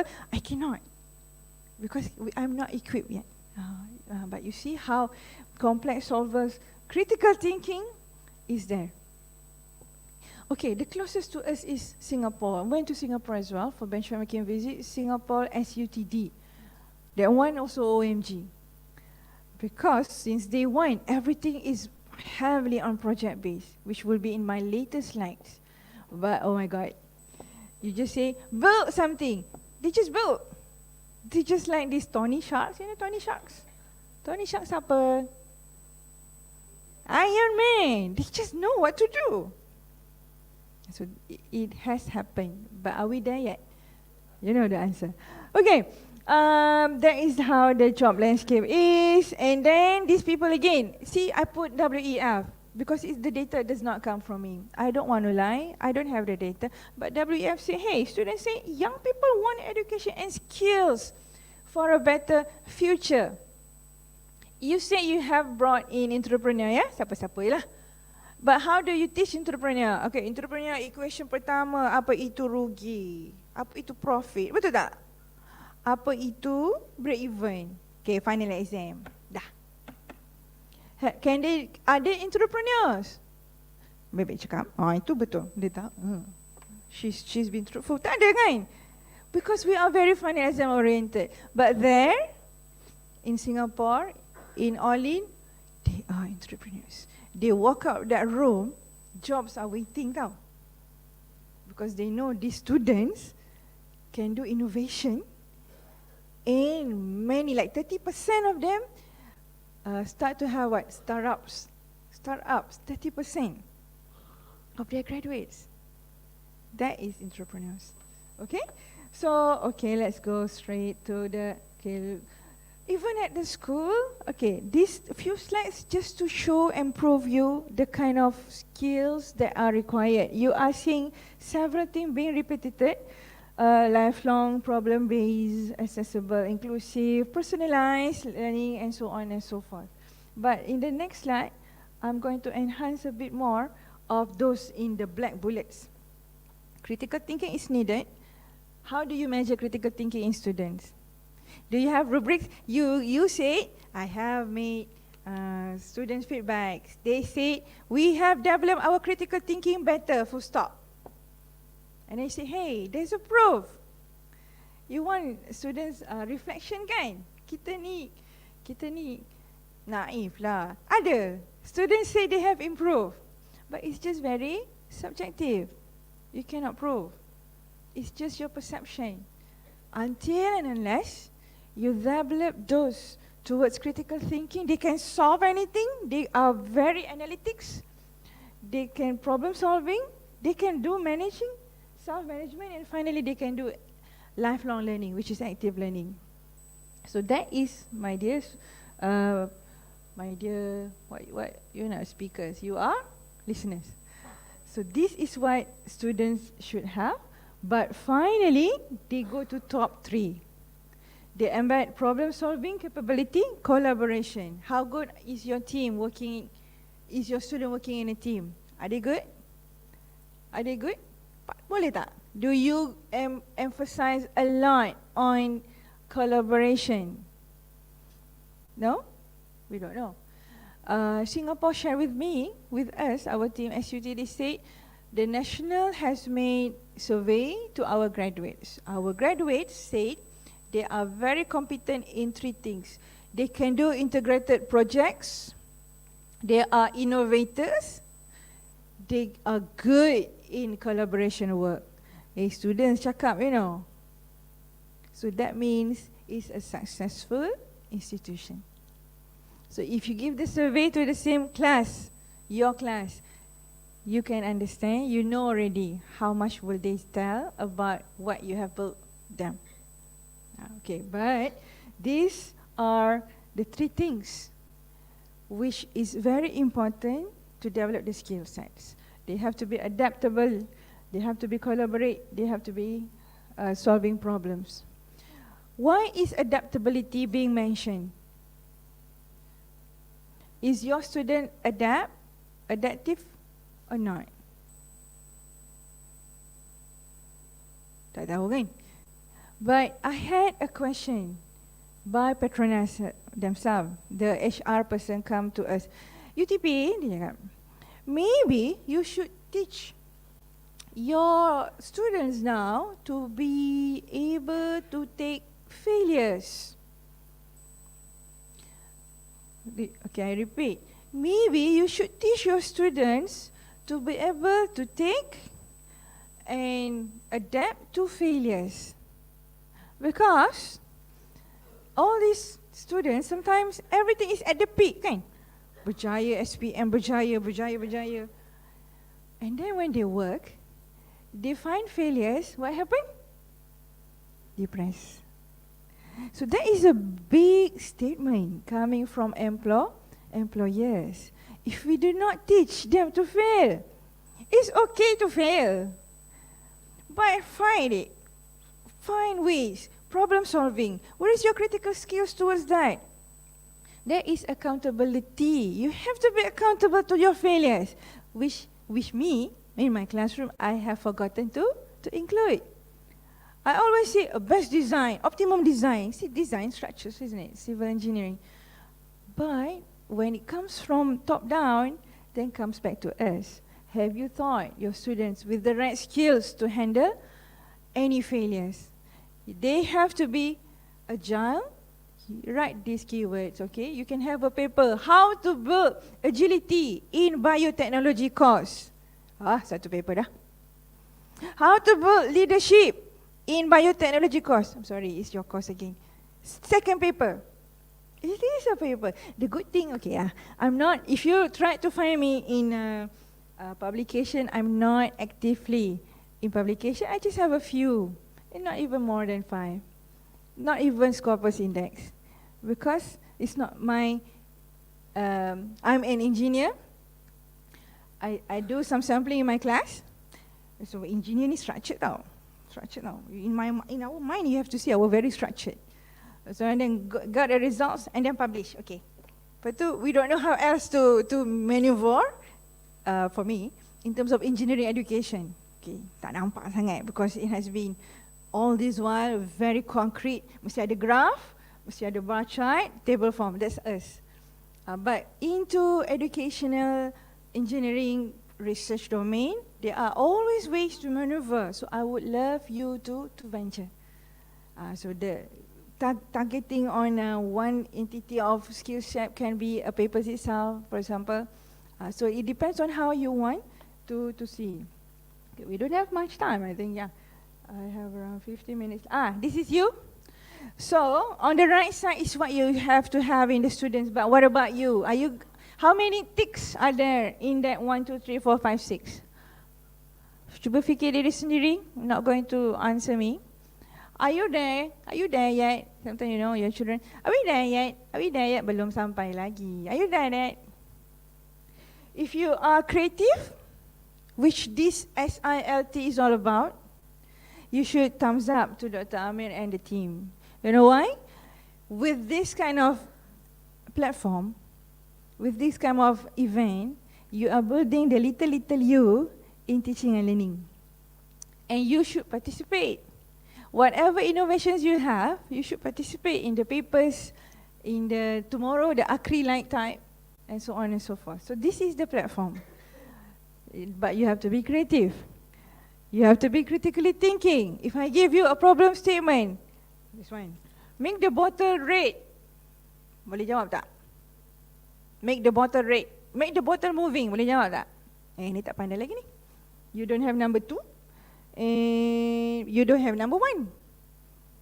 Make the bottle self-refill. Tak logic, right? Okay, and then you have to have collaboration in you.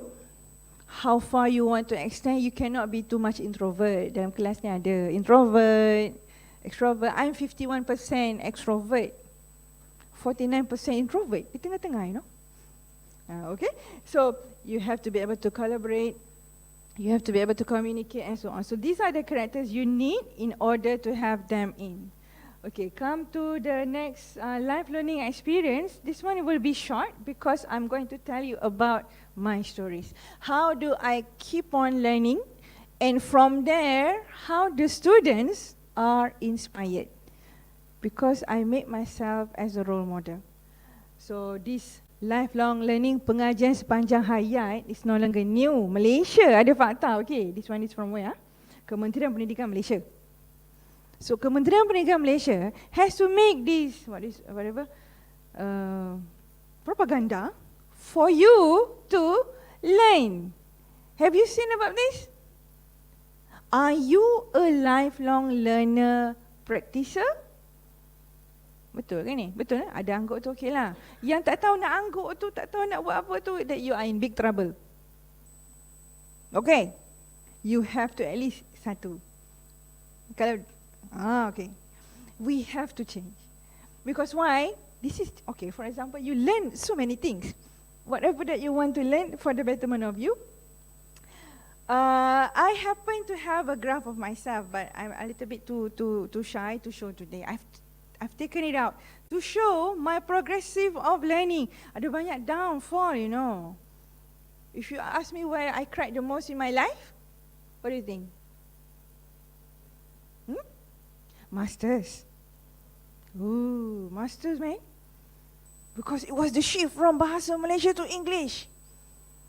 And in my late institution, not to mention, although you know, they teach me theories, they don't teach me the concept, but I went to Canada, wow, macam mana nak faham ni, you know? Oh, that's a big shift. And I had to do programming. Perempuan tak suka programming, I don't know about you. The error je, oh give up. Error je give up. Decoding, oh give up. So, I cried a lot. My fall was my masters. But I rised to a vow. I pledged myself, that's it. My students will not experience this kind of frustration because of the undergrad degree. So I came back from master's, so I taught my students all out so that they do not suffer as what I am. So that's my fall and I rise. So whenever I taught, that's why if you ask me whether I'm a teacher, a lecturer, yes I am. Do I love teaching? Yes I am. If I talk to my student, I talk in depth. I am very easy to be approached. I'm the mother in the department. Yes, I am. They can count. You know the best part about being a teacher is that they remember your tagline, what you taught them in the class, even after 17 years. I received email last Thursday, Dr. Zahira, there's a dam failure in several empangan. Maybe they want to forecast. You remember you said what comes in equals to what comes out? I remember that very well until now. From a person I taught 17 years ago. You want to measure a success? That one, not this AAN award. And that batch, remember very well, what comes in equals to what comes out. From what concept? Conservation of mass, continuity equation, the hardcore of theories. I made it very easy for them to remember that they remember until now. Okay, but then they call me Miss Z. Now they call me Miss Z, which I'm so happy. Miss forever, kan? Only girls understand, okay? So, if you ask about the measure of sweetness, whether you are success or not, it comes in your students. If you see your students, if they don't get what you teach, that's how you are. Okay? So, this is how they lifelong learning. And some of them said, Dr. Zahira, I'm working in Petronas now. It's not hydraulics, but I see part line. The first thing I see is you. Because you taught me what comes in equals to what comes out. So those are the success of stories. I'm sure you have your success of stories as well. But this is when the lifelong learning matters. Okay, how can you inspire? You have to inspire lifelong learning. You have to show the example. How did I do? I inspire them through the course content. Okay, let's see. Number one. Very quickly, I'm a civil engineer. There are several slides. First class. Okay, we are going to talk about civil engineering. We're going to talk about structures. Okay, boring. Now, I want to bring you to the past, present, and future. Boleh? Okay. And then they say, you got to go to the past. What happens in the past of civil engineering? You can adapt the same. Bring them to a memory lane of past, present, and future. And so that after class, whenever they see some potential things, they will also adapt back to what you teach. So down the memory lane, in the past, I have this human in the past. Where do we stay? Where do we stay? Civil engineers bird home, kan? They stay in the cave. So in the past, evolvement of structures have changed from staying in the cave. Masa tu kita ada 3 keperluan asas. Apa itu? Pakaian, makanan dan tempat tinggal. And I said, you see, civil engineer has come at the very first time of civilization. And then kita jumpa, ada ranting pokok. And the civil engineer came in, they built the wooden house. And then they said, okay, let's make bricks. And then, hey, let's say concrete. This is concrete. And now ada glass pula. You want to see whatever inside, just like KSCC Towers and UTP. So they got, wow, they got excited. You know, they got excited from what happened in the past. And then they said, okay, where is civil engineer now? In the present. This one they got excited as well. So I'll just show you some of the search that we got. Look at all the structures of civil engineers in the present. And then they open their eyes. Okay, this is how you inspire them. You got to be excited jugalah. Janganlah boring bah. Boring bah. Tak jadi. Okay? Jadi, so, and then I said, okay, you know, where is us? Where is us? Then they got excited. Madam, we are there. Mana kita? Where is us? Twin Tower, kan? But then said, no, don't worry. We are always the tallest building in the world. competing with the Burj Khalifa. Why, madam? Why? They got excited. Because we are twin. Mana ada twin? So the late Prime Minister Dr. Mahathir was very smart. Let's make twin tower. So we are always the best twin tower in the world. For that reason, Malaysia come. You know why people come to Malaysia? Why? Do we have K-pop? No. Why do people come to Malaysia? They go to KLCC, they selfie lah. Wi-Fi selfie, right? I look at KLCC, okay, nak selfie ke Wi-Fi esok lah. People come to the places where you have great structures in the world, okay? Civil engineering put a particular country at the peak by its structures. People come to KLIA because of the structures of the world, Putrajaya and so on. Okay lah, I'll bring you through some pictures. Then they say, hey, we built highway. Hebatnya. Zigzag, tapi kalau traffic jam, jangan marah, okay? Okay, we built tunnel and we built that as well. What is that? The last bottom. Oh, I love this picture. You should be inspired too. If I fail to inspire, it's because of the time. Okay? The bottom picture is in the deep ocean. You see in the middle there, in the section, here, it's open. This is road, this is little car, going down into a tunnel, and then going up, going to the other side. Why? Because you want your ships to go through. Passing the ships at the same time, but also passing the car. And then I asked my student, who built this? Civil engineer. Expired. Understand? So that's how it is. Okay, and then there are some rivers up and down. Okay, and then the Leaning Tower of Pisa saying it. And then cakap, this is civil engineers. It's still strong. So these are some inspiring photos. And then in the offshore platform, you build an offshore in the sea. You think it's easy? No, we cannot. So that is the present. I have a little bit of images here, which I will just go through. How the dynamic tower change according to, susah lah, kat Dubai lah ni. You go to Dubai, you see, it's just tilted. Whoever designed this lah, it's so amazing, okay? So that is how the great structures of the world. So entice your student, and then I say, hey, we have bridge in the clouds. And the student cakap, mana ada madam? Yes, in France. You have the bridge over the clouds. So who can build this? Civil engineer. And then they happy. Okay lah. And then in Las Vegas, whatever happens in Vegas, stay in Vegas kan. But this one is a apa ni?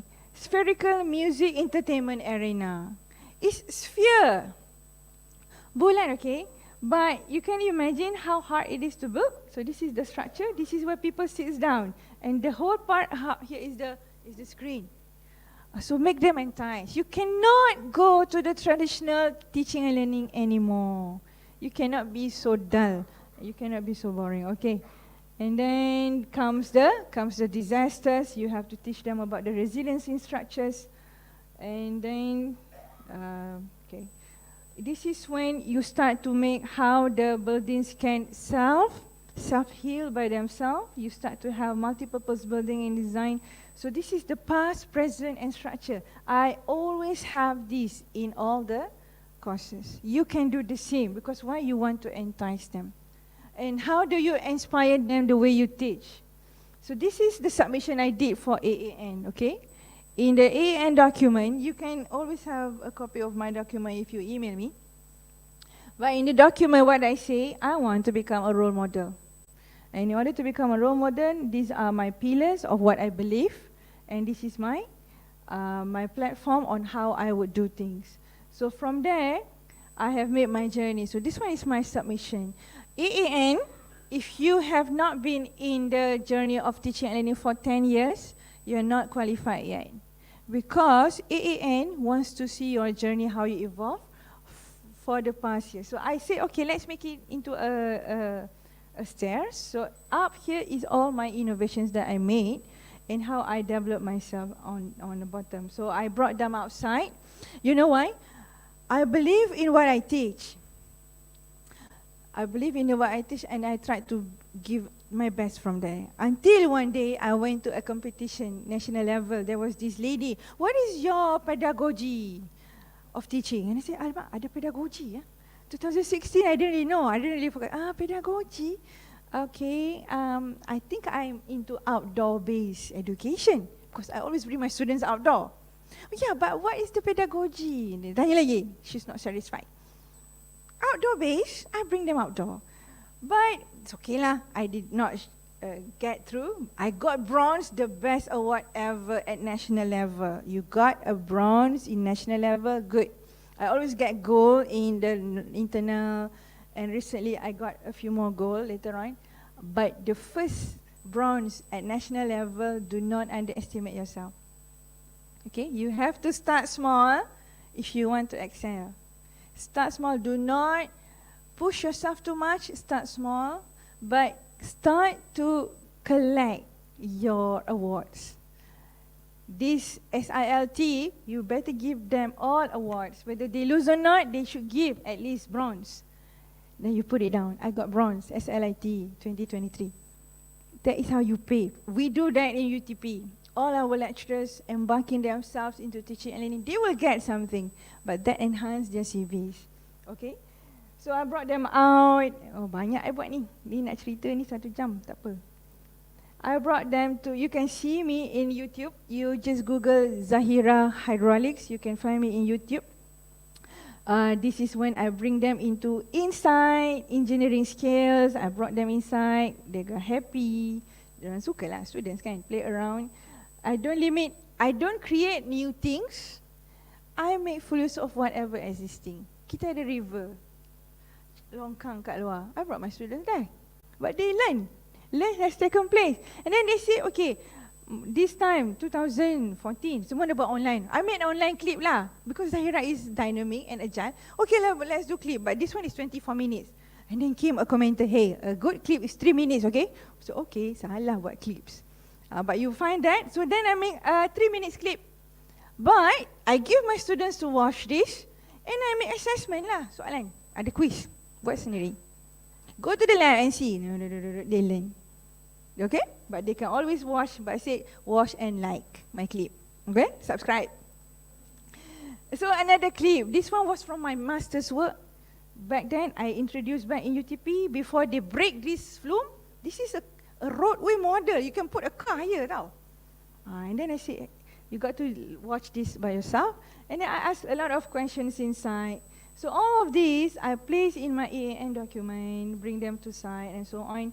And then they say, I have to teach operation management. You think it's easy? Ooh, tobat nasuha. You ask me, tobat nasuha. I don't want to teach operation management anymore. Susah. This one is humanity strength. But I say, okay, we have to teach. Kita pakai MOOCs lah. You know, just like that. That's the MOOCs. Because why? There are a lot of resources by people teaching operation management. So I made my first MOOC. If you try to Google, maybe it's still there. My first venture into MOOCs for these engineers in society. Okay? So, and then there were some activities I made inside the class. I just did. Bluntly, stupidly buat je activities so that students learn. Okay. And then, and finally, I brought them to workshop style from a field trip. And then they do a lot of activities after that. So if you look at my thing, it's just too much of ideas and creativity. Until COVID came nak buat apa, you know? That one was very interesting because we were at home. I have to teach civil engineering materials. So what I did, okay, these are the materials, ada rambutan and everything, and then I even helped my cat. Okay, this is a cat. Tengah online ni, if you want to experience sheer stress, you touch this cat like this. Can you feel it? This is sheer. The student, wow, ada cat ni, you know. Attract them. You have to engage them. And then I brought them outside. Cari the concrete thing. Okay. So I brought them outside. This was all online. I said, okay, that side, rumah hujung tu, dia tengah buat construction site. Let's go there. Ambil batu. Peganglah batu. The course is about batu je. You know, what is so special about batu? But the way you make it interesting, wow, this is batu, you know. We call it aggregates. We don't call it rocks anymore. So this is how learning is. And then I brought them to my kitchen. I cakap, we want to sieve this concrete, but let's imagine it's a cake. Wow, student got excited. Ni online tengah lapar ni. This is a cake where you have to sieve the tepung. But we have to sieve the concrete the same way. I say, okay, apa dah? Shut off. Sieve concrete pula. They want to learn about the cake. But you put them into excitement mode. So that's how I am. And finally, I got an award, gold medal for whatever I did during COVID. Sharing, okay? And then they say, okay, let's do online. I say, kena buat dulu. ODL, you know ODL? Online distance learning. And then they say, we have a green room. Okay, kena buat. Zahira, this is Zahira being dynamic. Okay, let's try. It's just my character. I like to try. So I made several nice clips, itulah. And then I shared with my ODL student. Of course, dia suka. Kita bergaya, right? Ada cukup lighting tu. Cantik lecturers ni kan? And the student got excited. And then they can run again and again. So that's how, these are all my submissions to get the award. Okay, so now you have to inspire them. They see your passion, you put in the right skill sets in them, they will learn. You will see. In my AAN submission, there is a portion asking, how do people see you? Something like that. So you know what I did? I collected all my evaluation that I got every semester, that's one. Another one, I submit questionnaires to everyone. Alumni, ex-student, alumni, current student, industry, everybody, lecturers now, lecturers overseas. I got around 150 response. They wrote a lot. So in my one chapter, you see 150 response. The shortest one pun ada. She's a good lecturer. Increase her salary, full stop. I keep it there. Positive, negative, I keep it there. Okay? But this is how people see you. They are the product of you. Okay, last one. This is what I want to share, which could answer some of your problems, even if you teach online, from what I learned from my benchmarking visit. You got to craft, you Google this, okay? Project-based learning. You have done it, I'm sure. Some of you have tried it. But you got to enhance a little bit more in comparing what you taught in conventional. This is convention, this is like say Mr. John. Mr. John is teaching how to make tall building.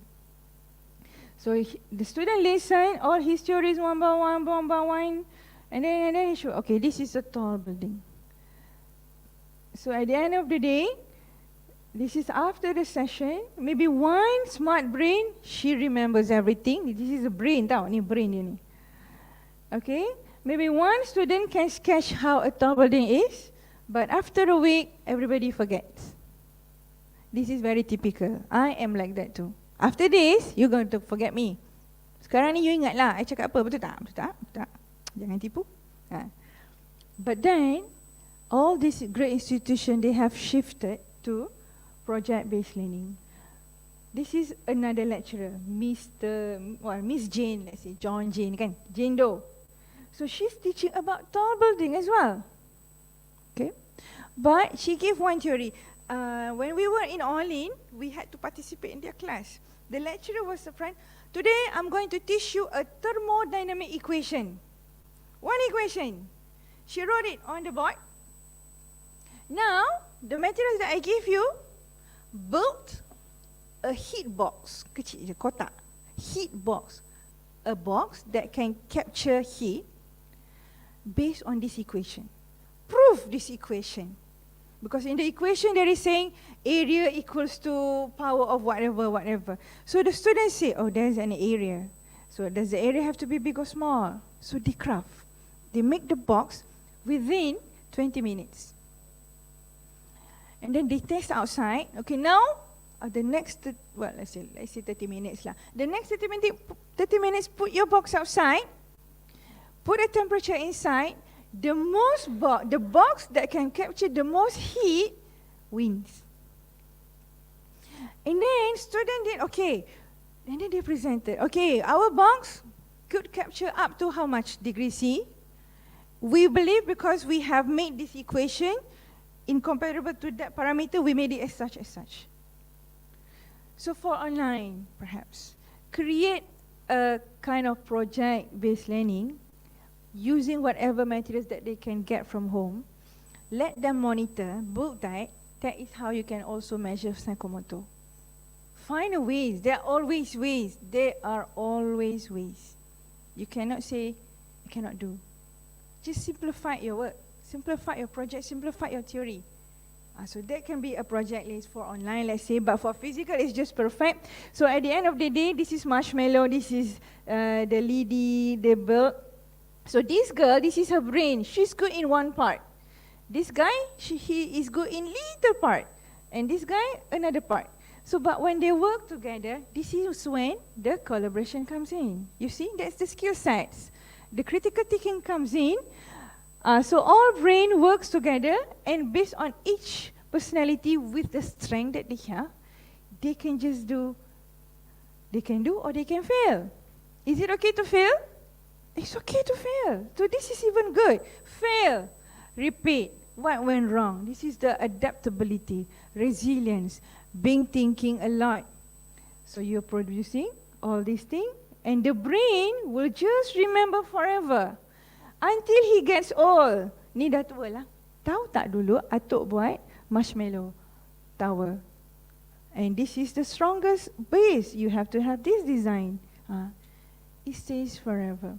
You bring another materials, build another tower. You give something else, they can do. So this is project-based learning. And coming to my last slide, it can be a shift in Malaysians' education on making a successful skills to be adapted by the students. Which I hear a lot. Not going to read. You can read it yourself. But if you do well here, you can also submit a lot of papers as well. Okay? You can venture into this. And I am very sure that whatever you work on can produce some kind of project as in the form of outcome. But craft everything very well so that you embed the kind of skill sets required. Remember, there are 3 skill sets. Ingat tak? Ini mesti lupa ni. Nombor 1 apa? Critical thinking. Betul ke? Betul ke? Nombor 2 apa? Collaboration. Nombor 3 apa? Adaptable. You don't want your students to kill themselves, okay? No depression. These 3 things, see in your work, see in your progress, whatever outcomes you want, build this, and I'm sure you will find the sweetness of teaching and learning. You will be happy, and your students, when you leave them outside the class, out the semester, they will be able to survive within your course or more beyond. Okay, dah lepas masa dah ni. Here, with this, I thank you. Should you have any questions, you can ask in the next session, please. Thank you, Mr. Moderator.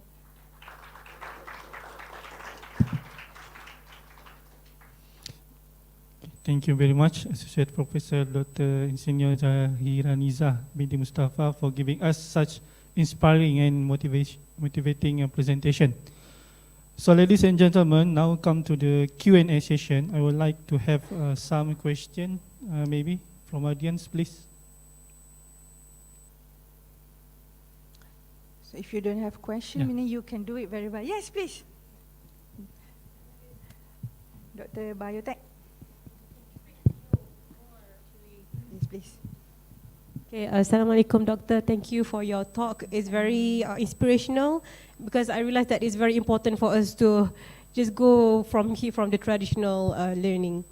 Okay, my question is, for us in biotech that involve in fundamental study, example, like if we study how microbes communicate, which is very fundamental, how do we embed and how do we assess entrepreneurship skills and also innovative skills? Because those are the new KPI that are being forced for lecturers to embed in our course. Okay.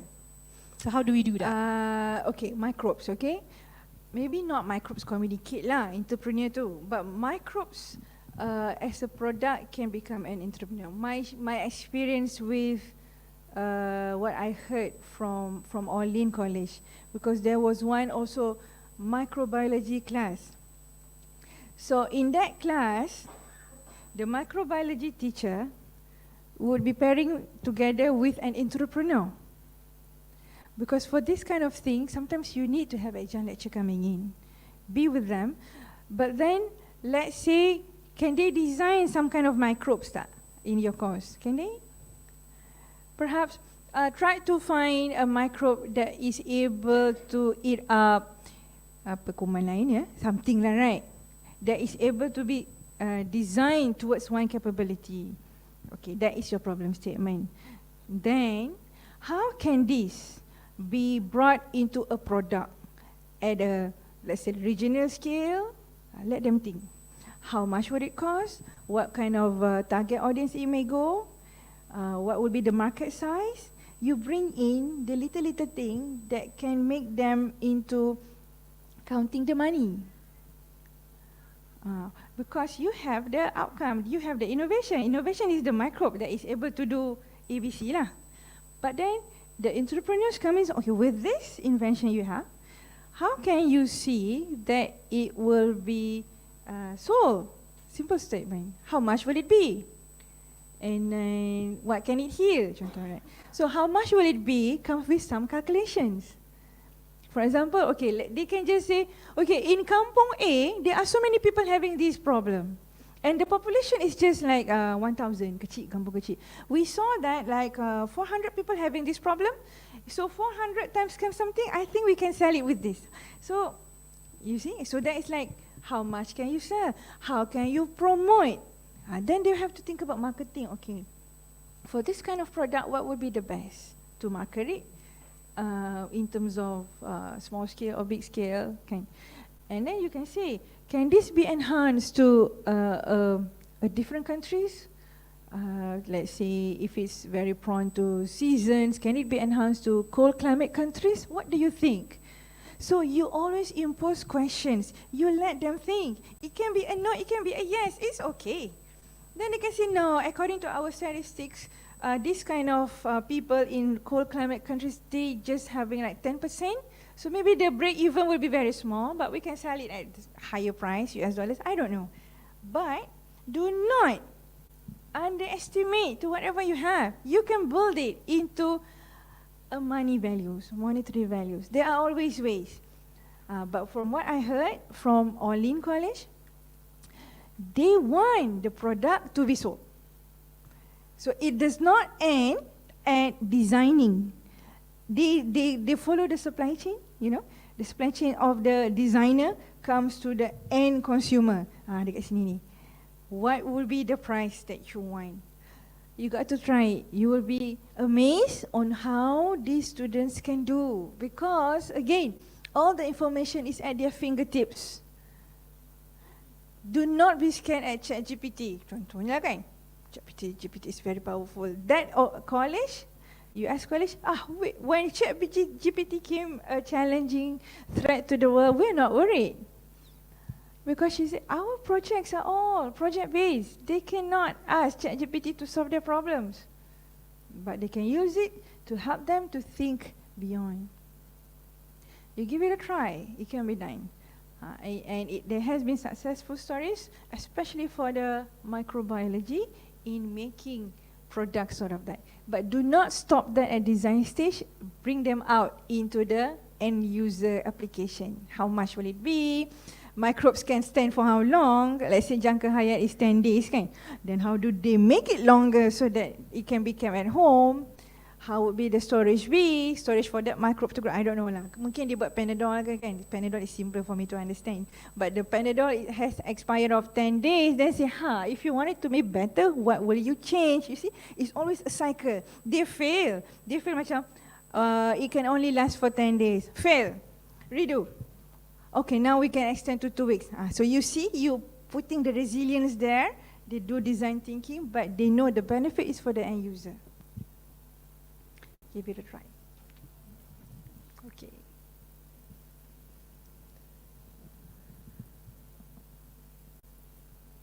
Okay, maybe one question more.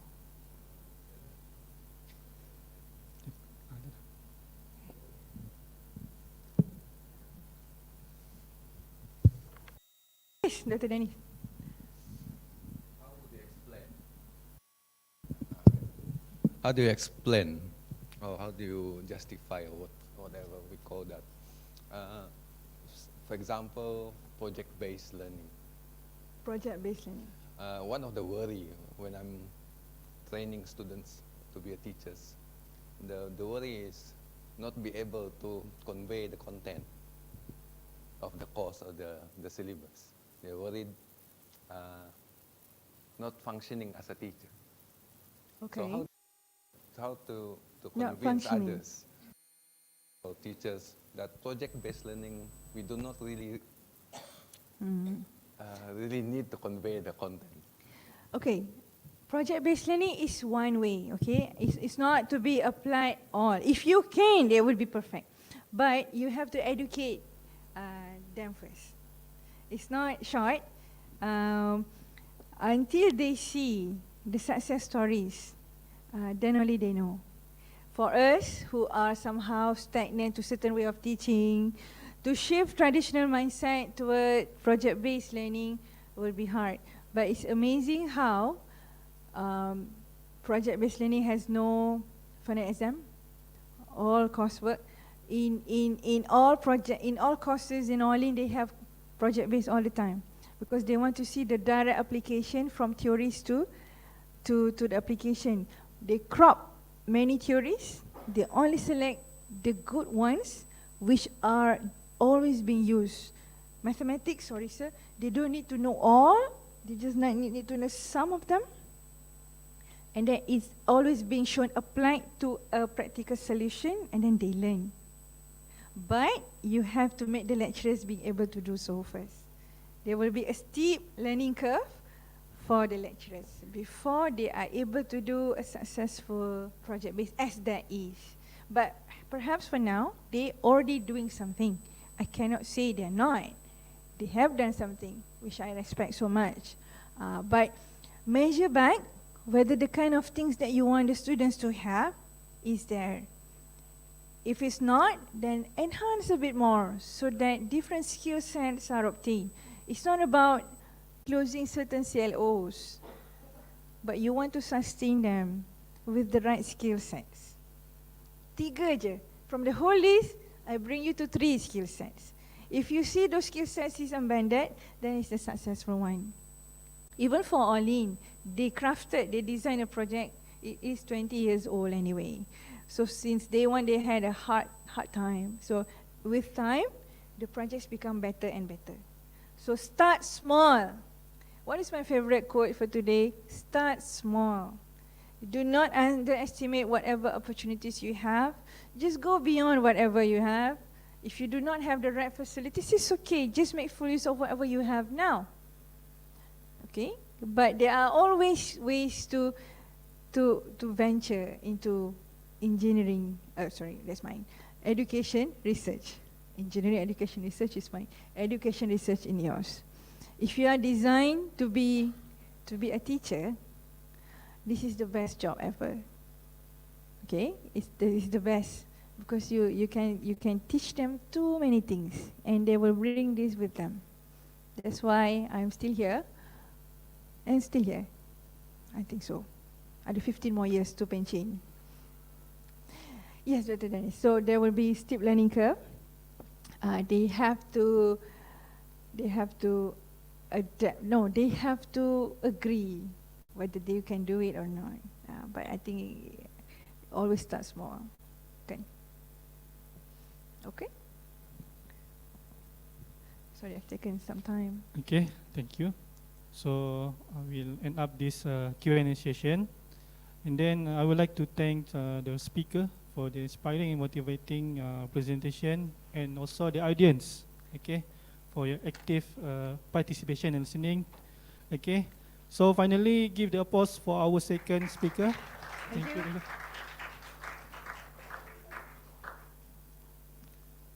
Ladies and gentlemen, we finally come to the end of our second keynote speaker presentation.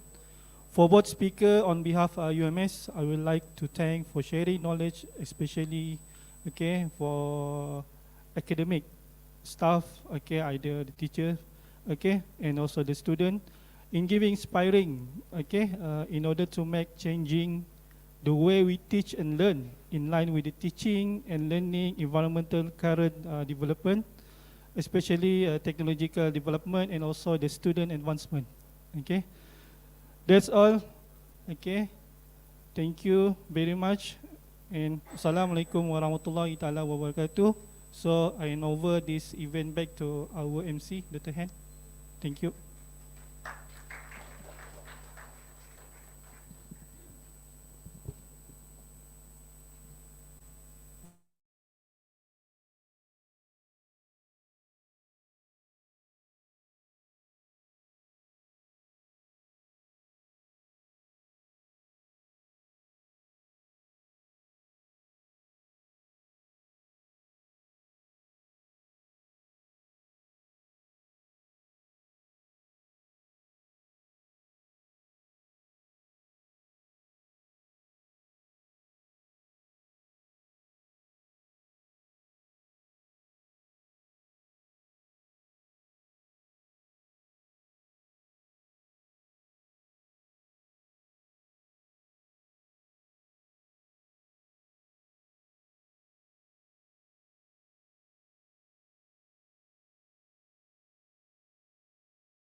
National and state anthem. Please remain standing.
Ladies and gentlemen, please be seated.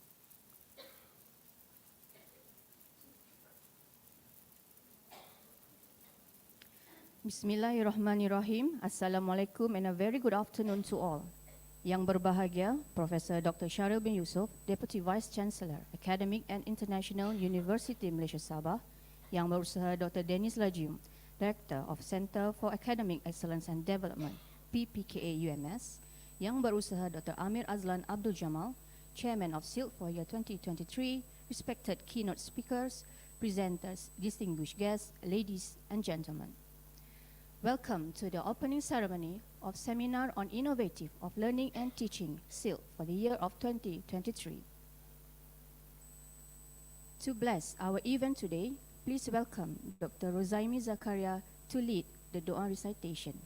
Dr. Rozaimi, please.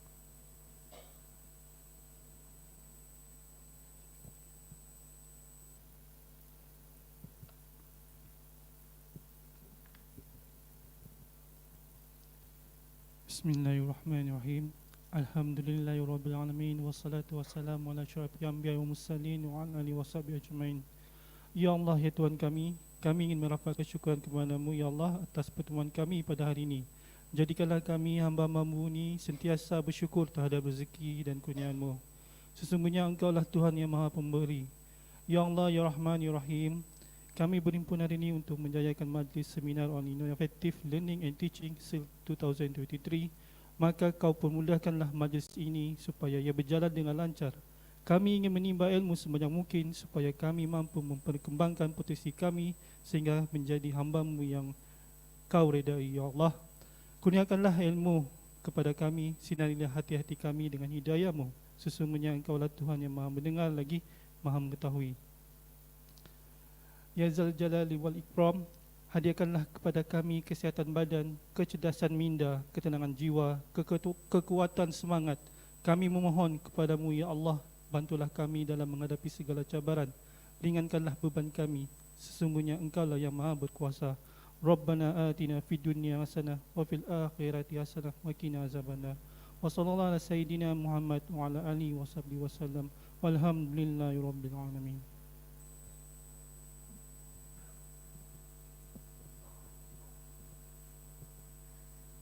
Amin, amin, amin, ya Rabbal Alameen. Ladies and gentlemen, a brief introduction about Seminar on Innovative Learning and Teaching 2023. This year marks the second in series of this seminar organized by PPKA UMS. This seminar gathers all teachers, educators, academicians and students to facilitate knowledge sharing, insights and thoughts and best practices in innovative teaching and learning towards transforming the future higher education. And it is in line with the theme of the seminar, Transforming Education, Embracing Innovation for Next Generation Learning. Without further ado, please welcome Dr. Amir Azlan bin Abdul Jamal, the chairman of SILT 2023, to deliver his welcoming message. Please welcome, Doctor.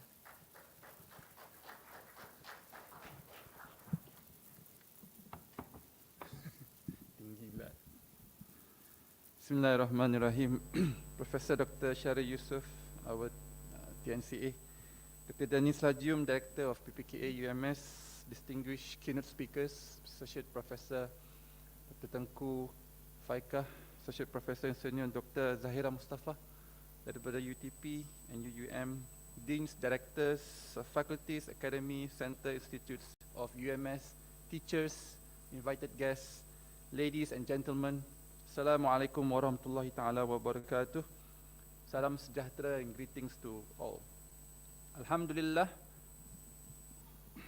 On behalf of the organizing committee, I would like to welcome all presenters and participants to the seminar of Innovative Learning and Teaching SILT 2023. This is the second seminar organized by PPKA, Center for Academic and Excellence Development, that provide a platform for passionate educators, leaders, to come together and exchange ideas and strategies and experiences that drive innovation in the field of teaching and learning. Now, the theme of this seminar, if you can look at the poster there, Transforming Education, Embracing Innovation for Next-Gen Learning. It underscores the significance of reimagining education, not as a static institution, but as a dynamic force for personal and societal growth. Our students, they are the next generation of leaders, innovators and change makers, and they deserve nothing less. Now, ladies and gentlemen, we live in an era of unparalleled technological advancement, where information is at our fingertips. And the boundaries of knowledge are constantly expanding. The question we face is how to harness this immense potential to create educational experiences that not only could empower our learners to foster creativity, but also prepares them for the challenges and opportunities of tomorrow. Here's the answer to that. Innovation is the key to unlocking this potential. It is not just about integrating technology into classroom. It's about rethinking our entire approach to teaching and learning. Traditional methods of teaching, while we know it's valuable, but they are no longer sufficient on their own, as what has been mentioned earlier by our speakers. We can't totally depend on traditional approach anymore. As educators, being a teacher, be it a teacher or a lecturer, now let us take a moment for self-reflection. Let us ask ourselves, all these years, how have we designed our course? Have we designed our course thoughtfully? Have we offered our students the experiences that they need? Did we provide the platform that they need to learn and experience the thing that you want them to learn? How did we add values to our students? Right. I believe all of these questions, part of it have been answered by our speakers just now, which is very insightful sharing and something that we can take when we design our course after this. Therefore, innovation requires changes, and to do that, we as educators need to switch our mindset. I quote this, Prof. Cheryl, from your forum last week. The educators need to switch our mindset, willing to change, be it we are new lecturers or senior lecturers or old lecturers. We have to switch our mindset to change and adopt to a new teaching and learning approach. For example, the PBL just now. We can provide opportunity for our students to dive into a better and more engaging learning experience. The teachers and lecturers, they are the guides, mentors, and inspiration for our students. And therefore, they also must be empowered with the tools and training to facilitate this transformation effectively. Ladies and gentlemen, before I conclude my speech, I would like to extend my heartfelt thanks to both our invited keynote speakers. I think, again, please, another round of applause for their willingness to come over to Sabah, despite the busy schedule, to share something with all of us today. Dedicated presenters who will be presenting the paper after lunch later on, and all participants who made this seminar a resounding success. For your information, Prof, we have participants we invited from several institutions as well. We have participants from schools, SMK Tebobon, we have from SMK Likas, we have from SM All Saints, we have from IPG Kent, and also we have from College Prayu KPM. I think satu tepukan untuk mereka. Thank you for being here with us today. And also we have students from some faculties who join us today. Thank you very much to everyone for spending some of your time, valuable time, to be with us today. My sincere gratitude also goes to the hardworking and dedicated committees, PPKA members, for the tireless efforts in organizing this seminar. May the knowledge and insight gained from this seminar be a source of benefit and inspiration to us all. Thank you. Assalamualaikum. Thank you, Dr. Amir Azlan.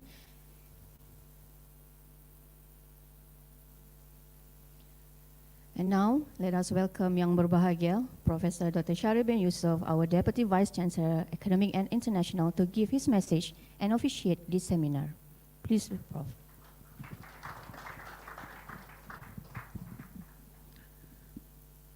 Terima kasih, saudara pengurusi majlis, Dr. Dennis, pengarah PPKA, Dr. Amir Azlan, Timbalan Pengarah merangkap pengurusi pada seminar kali ini. Yang saya raikan dua keynote speaker kita daripada Semenanjung, Profesor Madya Dr. Tengku Faekah binti Tengku Ariffin from UUM, and then Professor Dr. Zahiraniza Mustaffa from UTP. Welcome to UMS, welcome to Sabah, land below the wind, Sabah Banjarjaya, and I will proudly say that the most beautiful campus in Malaysia is here. So you consider yourself lucky. Dekan-dekan, peserta-peserta daripada IPG, sekolah sekitar KK, dan normally I don't read my text, okay. And first of all, I like to memberi ucapan tahniah kepada PPK kerana berjaya menganjurkan seminar ini. I think it's good, and you need to continue this seminar dengan tujuan untuk berbincang dan melihat pandangan baru tentang pengajaran, teknik pengajaran pembelajaran yang sesuai. We all know that nowadays the knowledge at their fingertips.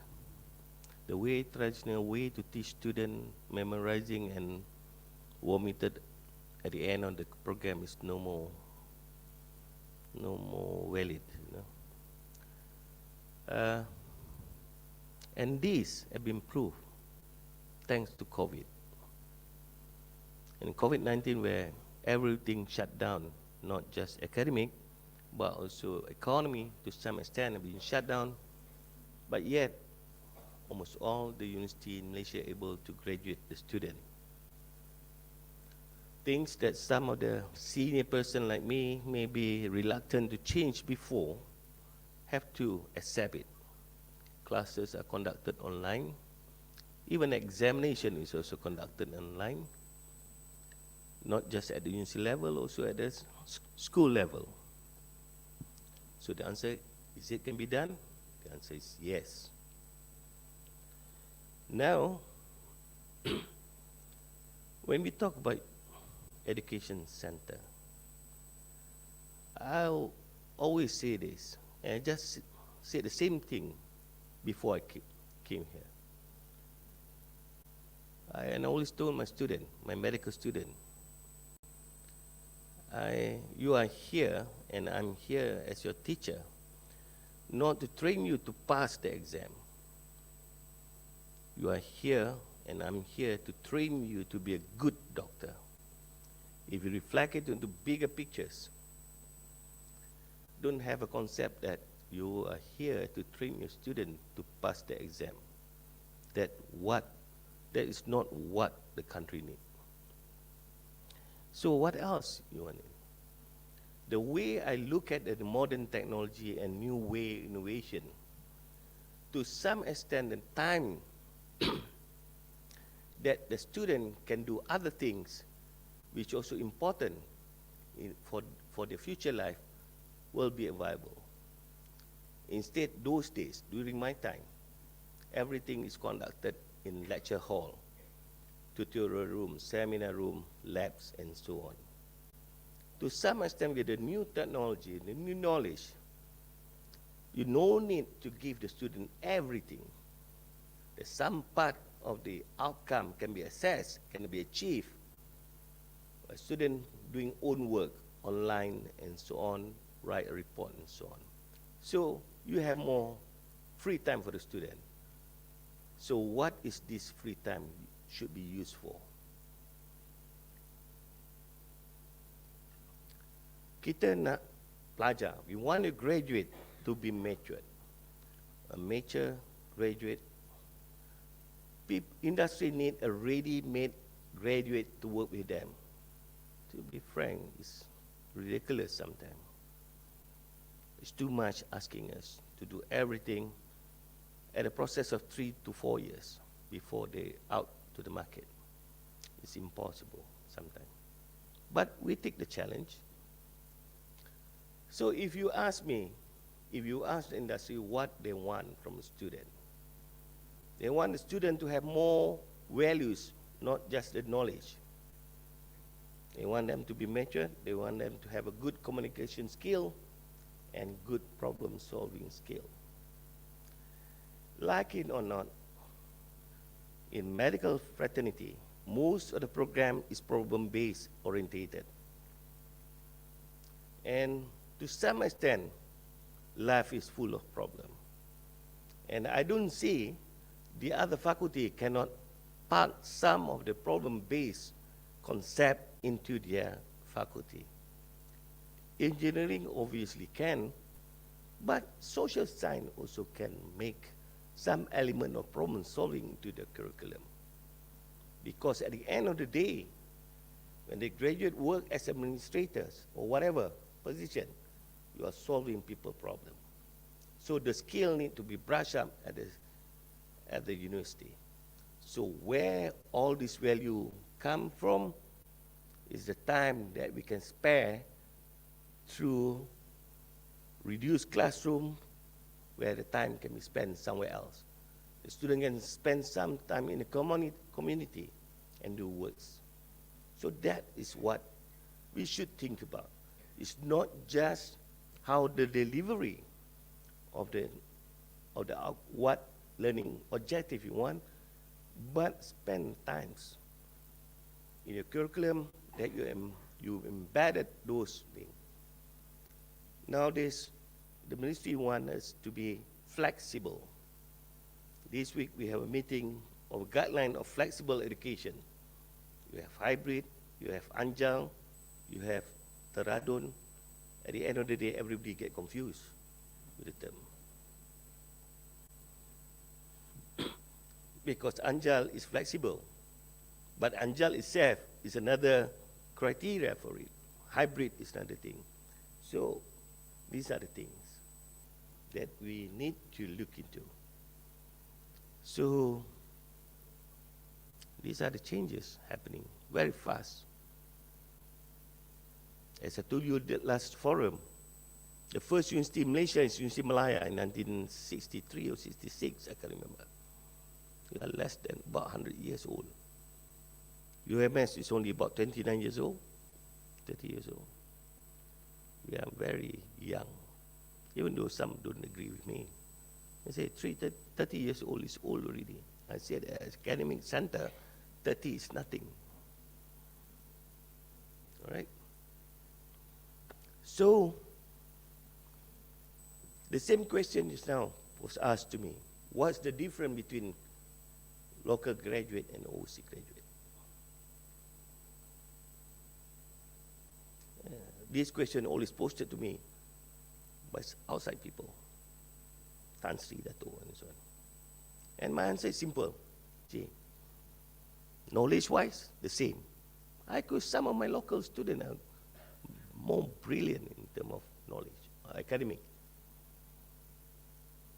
But people always make generalization that the overseas graduate is far better than the local graduate. To some extent, I agree. So what's the difference?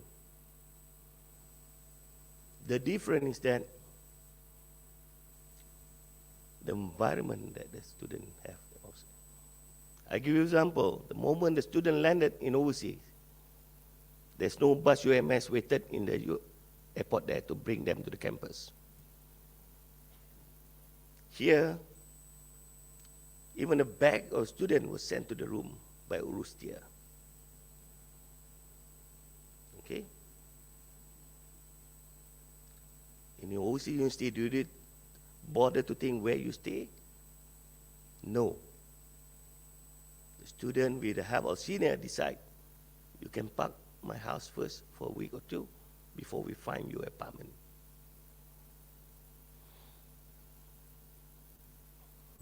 To come to college, to classes, are the student, is the university think about which bus you take, which train you take? No. They find out themselves. Like I don't know, they find a way how to go to the college. To some extent, this is actually part of learning in life. They prepare the graduates to be a person, ready person for the working life. I just told the same story. Now, she is there also, just now. You remember the great-great-grandfather story? The great-great-grandfather walked. The great-great-grandfather ride a horse. Then the great-great-grandfather drive a car. And then the great-grandfather drive a Lamborghini. The father, X70. And then the father drive Lamborghini. And then you, the child, start to ride motorcycle only. Then great-great-grandchild walk again. The hardship that the great-great-grandfather worked throughout the life make him a person to improve himself. Slowly the improvement come. From a Potong Saga Kelabu, the father drive Lamborghini. And then at the end, Cucu walk again. No money to drive a car. That is a cycle if you're not careful. We pamper, too much pampering sometimes no good. Make our society, make our generation weaker. To some extent, difficulty will have a positive effect on our generation. This is the fact. As educators, as education providers for the student at the university level, yeah, we're trying to please the student, but we have a limit for it. Otherwise, the newer generation of Malaysia will be weak generation. No need too far. Indonesia wouldn't provide everything for that. And see how they are now. Thailand don't provide that. See the Indonesian how. Even Vietnam. So, as an educator, it's a good technology of delivering the system. Again, place in the curriculum, element, time for the student to engage the community, to work with the community and see by themselves what's the problem outside there and how to deal with it. Mature your student, our student, throughout the 4 years or 3 years program. That's what we want. Not just passing the exam. The same thing in medical, I told the dean. MMC said that 3.65, the lowest. We don't get all 4 flat. Just take the 3.7, but the swimmer, debaters for the school, play hockey with the state and so on, that we should take, not the 4 flat. Because if they can play for the state in games and achieve 3.7, indicate that guy know how to divide his time, know how to study. Rather than a flat floor, 4 flat, do nothing except reading at home. So that's me, my personal thought on this. Some of you agree with me, some don't. I don't care. It's okay. It's a free country. I voice out my opinion. And I don't want to take up most of the time. Is the lunch prepared for them? Yeah. No, it's okay. I had my... I think that's all from Pakcik. Dengan lafaz Bismillahirrahmanirrahim, saya merasmikan seminar on Innovative Learning and Teaching 2023. Thank you, Prof. No, I know it. Ladies and gentlemen, now please welcome Dr.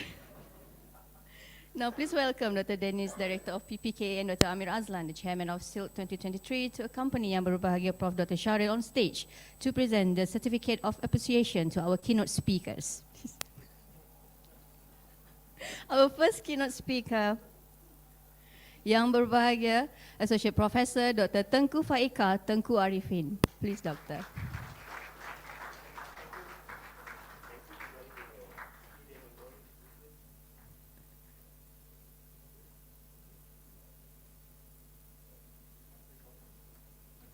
Our second keynote speaker, Yang Berbahagia Associate Professor and Senior Dr. Zahiraniza Mustaffa.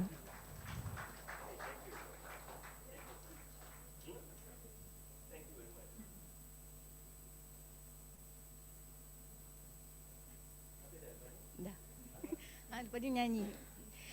Thank you, Prof. Thank you Yang Berbahagia Prof. Dr. Dennis and Dr. Amir. Betul, Prof. Bertekad cemerlang song. Ladies and gentlemen, please rise.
Ladies and gentlemen, for the photography session, please move forward.